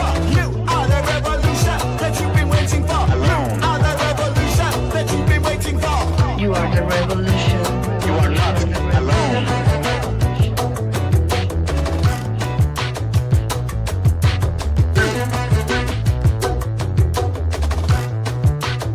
That you've been waiting for.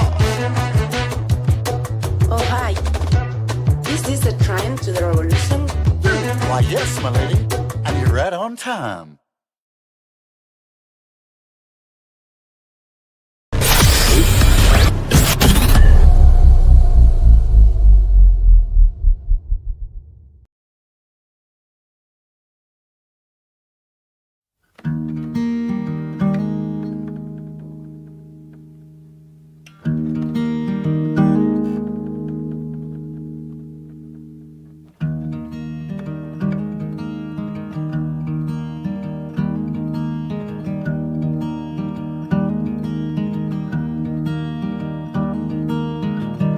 We don't need war, we need peace.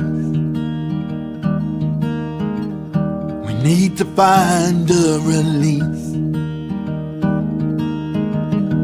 from the ties that bind our minds, from the constraints that rule our lives. Politics has failed again. Power's in the hands of dangerous men, with their fury and their rage, and minds bent with fear, greed and hate. They're dropping bombs again. They don't know that all lives are heaven sent.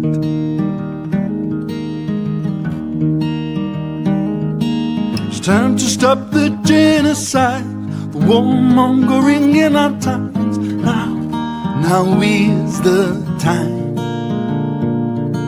It's time for us to visualize a world where peace will shine. Now is the time. Now is the time.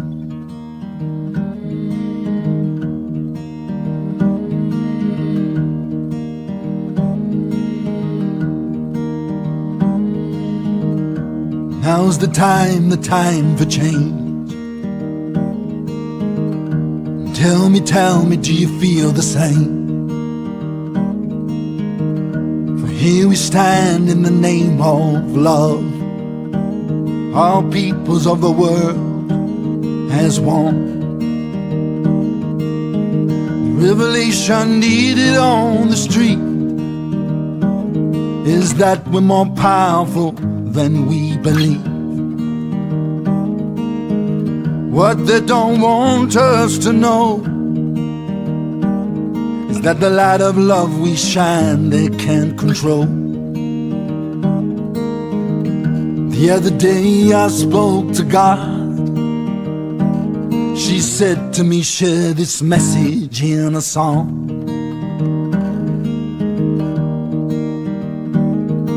It's time to stop the genocide, the warmongering in our times. now is the time. It's time for us to visualize a world where peace will shine. Now is the time. Now is the time.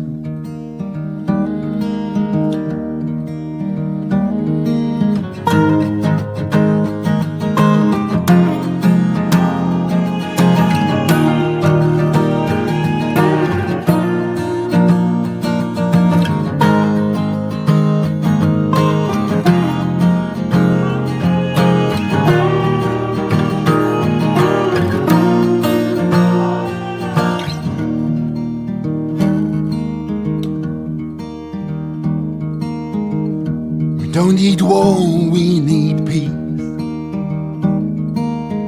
We need to come together in unity. We can change the world tonight when we let love be our guiding light.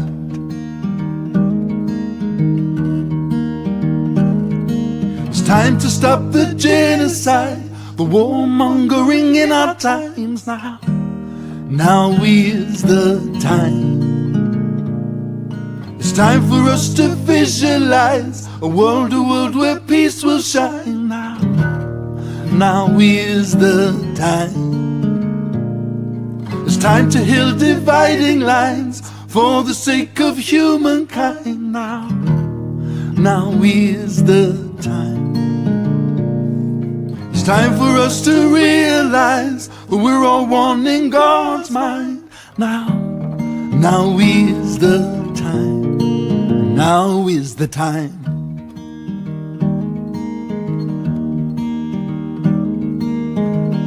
We don't need war, we need peace. We don't need war, we need peace. We don't need war, we need peace.